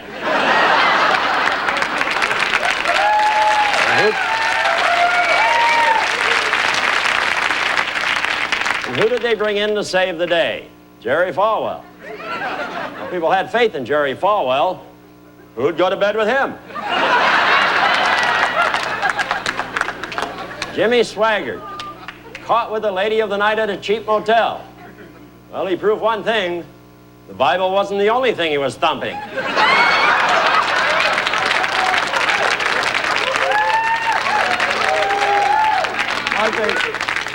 I think we should forgive their transgressions, for they are just children of a looser God. Now, we all make mistakes.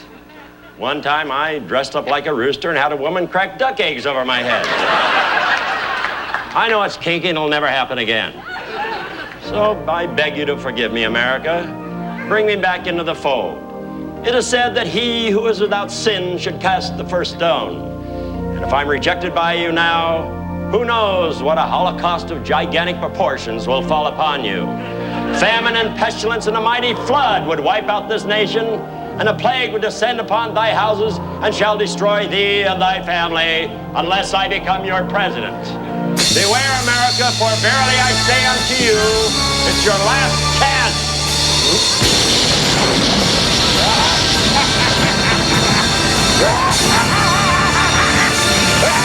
The joke. I really can't tell you. Well, what do you mean? You're saying you want to hear a joke? Why can't you tell me? It's really funny, but it's... Then why can't you tell me? It's a little dirty. Well, if it's a little dirty, why did you bring it up? You can't say it on television. Well, it's just because it's so funny. Oh, you just want to let me know you know It's really a funny funny, joke. but it's just a little dirty. Okay, fine. Now, our next act is a team of... You want to guess what it is? No, I don't want to guess what it is. Our next act... Come on, just take a guess. Maybe the people Tom, will be I interested. don't want to guess what it is. I don't want to know what it is. I don't even want to hear it. All right? Our next act is... You're getting me confused now. Our next act is a team of jugglers who take the... It wasn't my joke anyway. I don't care who owns the joke. Now, our next act is... Our older brother, Frank, he told me this joke, so I just want to share it with you. We don't have an older brother. He told me the joke. We don't have an older brother. We do have it. He's not involved in the story. Then why did you bring him up? You never mention him. Well, why should I? We don't have one. Well, it's not my fault. Then whose fault is it? Do you? Wait a second. Do you have an older brother? What kind of question? Do you have an older brother? Of course I do. Then I got one too. It's a good little joke. I'm sure you don't want to hear it. Our next act is a team of jugglers who take the heights. He says we certainly do. And we also need a yo-yo. And we have that too. Put them together and what have you got? You've got Yo-Yo Man. Ladies and gentlemen, you're in for a rare treat if I'm not mistaken. Because I believe the Yo-Yo Man is about to fall into a divine state of yo. Yes, he heard that. He's doing it. He says he is. I advise that everyone try to remain quiet in the studio audience so as you don't interrupt the Yo-Yo Man's concentration. His yo concentration. As you see, he's sinking. He's sinking deeper and deeper into his trance of yo.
State of yo, where he will remain until next week. Until then, remember, just say yo.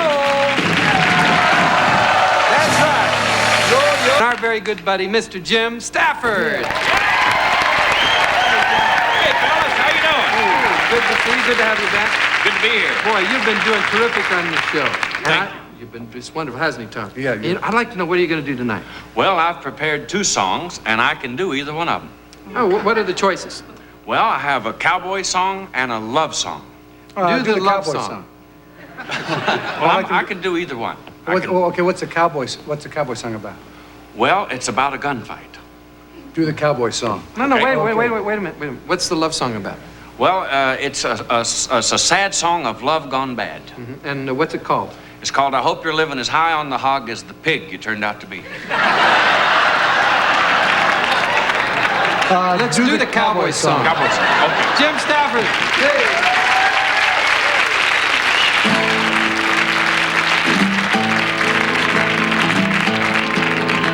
From the Badlands came the killer, lived by the knife and the gun. Shoot you just for standing, cut you if you tried to run. He was big as a tree and he did as he pleased, and everything he did was bad. They said if you was to kill him, it'd only make you mad. From the good lands came the cowgirl, Patty was her name. Hot on the trail of that killer, on a moped she called Flame. 'Cause the killer had killed her daddy just for spitting in the road. And you only had to kill Patty's daddy once to get that gal PO'd. Yippee-yi-yay, cow Patty. Yippee-yi-yay, cow Patty. Rode into town to find the man that killed her daddy. Yippee-yi-yay, cow Patty.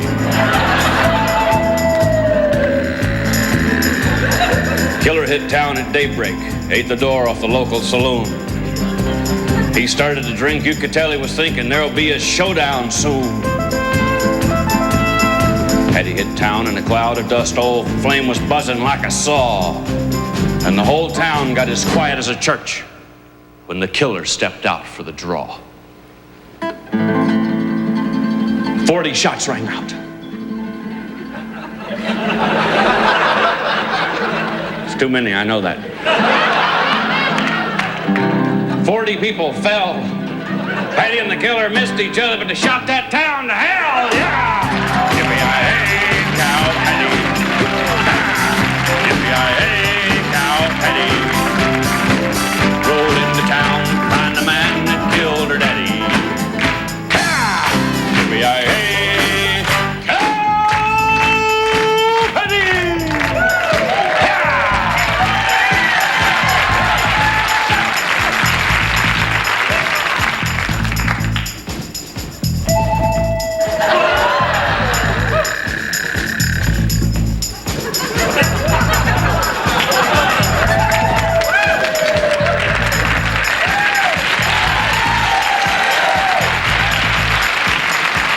Took a step toward Patty.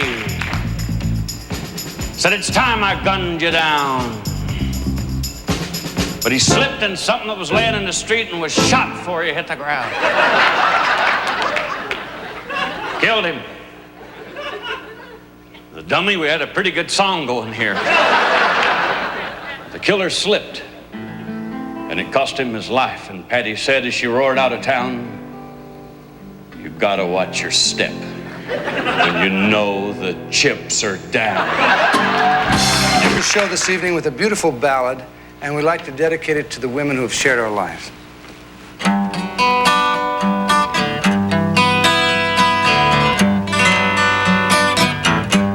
To all the girls I've loved before, who traveled in and out my door, I'm glad they came along.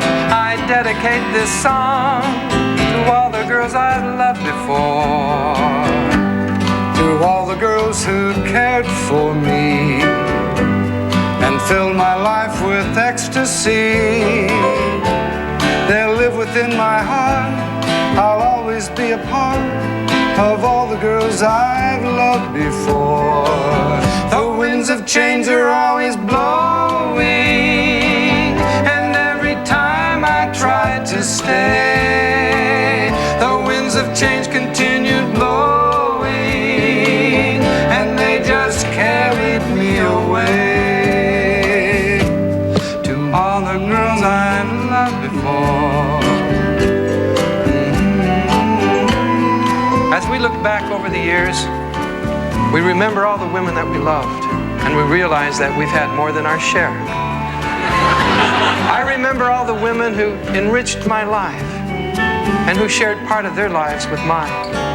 But of all these women, one still shines brighter in my memories. And it seems like just yesterday we were walking hand in hand along the beach at Big Sur. Big Sur. I love Big Sur, too. She loved Big Sur. She loved Big Sur. She used to laugh and play in the surf and collect seashells. Her favorites were those little round ones, flat, light in color with a delicate pattern etched on the top. Sand dollars. That's it, sand dollars. Sand dollars. She loved sand dollars. And I remembered her favorite place was a meadow with a big outcropping of rock on it, and it overlooked the Pacific Ocean. And on top of that big rock, there was a crack. And out of that crack grew a little tree with a snarly little trunk. A little Monterey pine. A Monterey pine, that's it. It was her favorite tree. And I remember how she used to take my hand in hers, and she would look deeply into my eyes and say, "For you only, I sing my favorite song. You light up my life." That's it. That's right. And I'll never forget her name. Her name was Marianne Johnson. Johnson, that's it. How did you know? That's my girl. Your girl? That's my girl. She never told me she was your girl. She took me by the gnarly pine. How was I supposed to know She gave me sand dollars. She never mentioned that. She never mentioned me? No, she mentioned, come to think of it, she did mention you once. She said that you made her laugh. Isn't that a wonderful memory? She used to say, "Tom Smothers makes me laugh." I liked the way she laughed. Yeah, so did I. I didn't like the way she pointed, though, when she laughed. Oh, that reminds me of one other thing. One other thing she told me about you. What other thing? Well, you know what it is? No, I don't. She said you had a very short... What? I had a very short... I don't know how you're going to take this. What are you saying? She had a very short... No, what? she didn't. You did. What? She said you had a very short fuse. She said I had a short fuse? Absolutely. See, you're just proving her right. But don't let her worry you if it makes you feel any better. She said, I had a short fuse also. Yeah. Okay. Not as short as yours. Of all the girls I've loved before. It was a gnarly tree, and we always... Traveled in and out my She used to give me sand dollars. That was my girl! They came along. I dedicate this song to all the girls I've loved.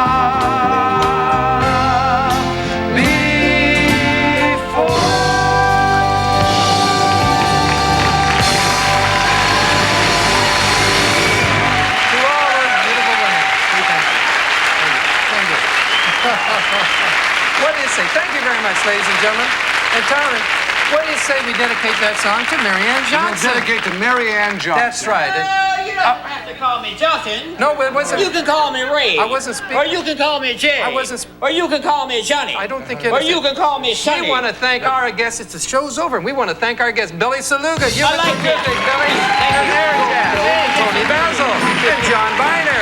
Joseph Gabriel and his birds. Katie Lang and the Rick Lines. And, of course, Pat Paulsen and Jim Stafford. And we thank you all. Good night. See you next week. There you are.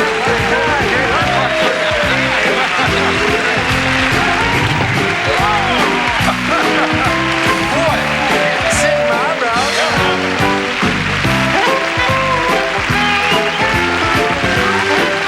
Next, on a CBS special...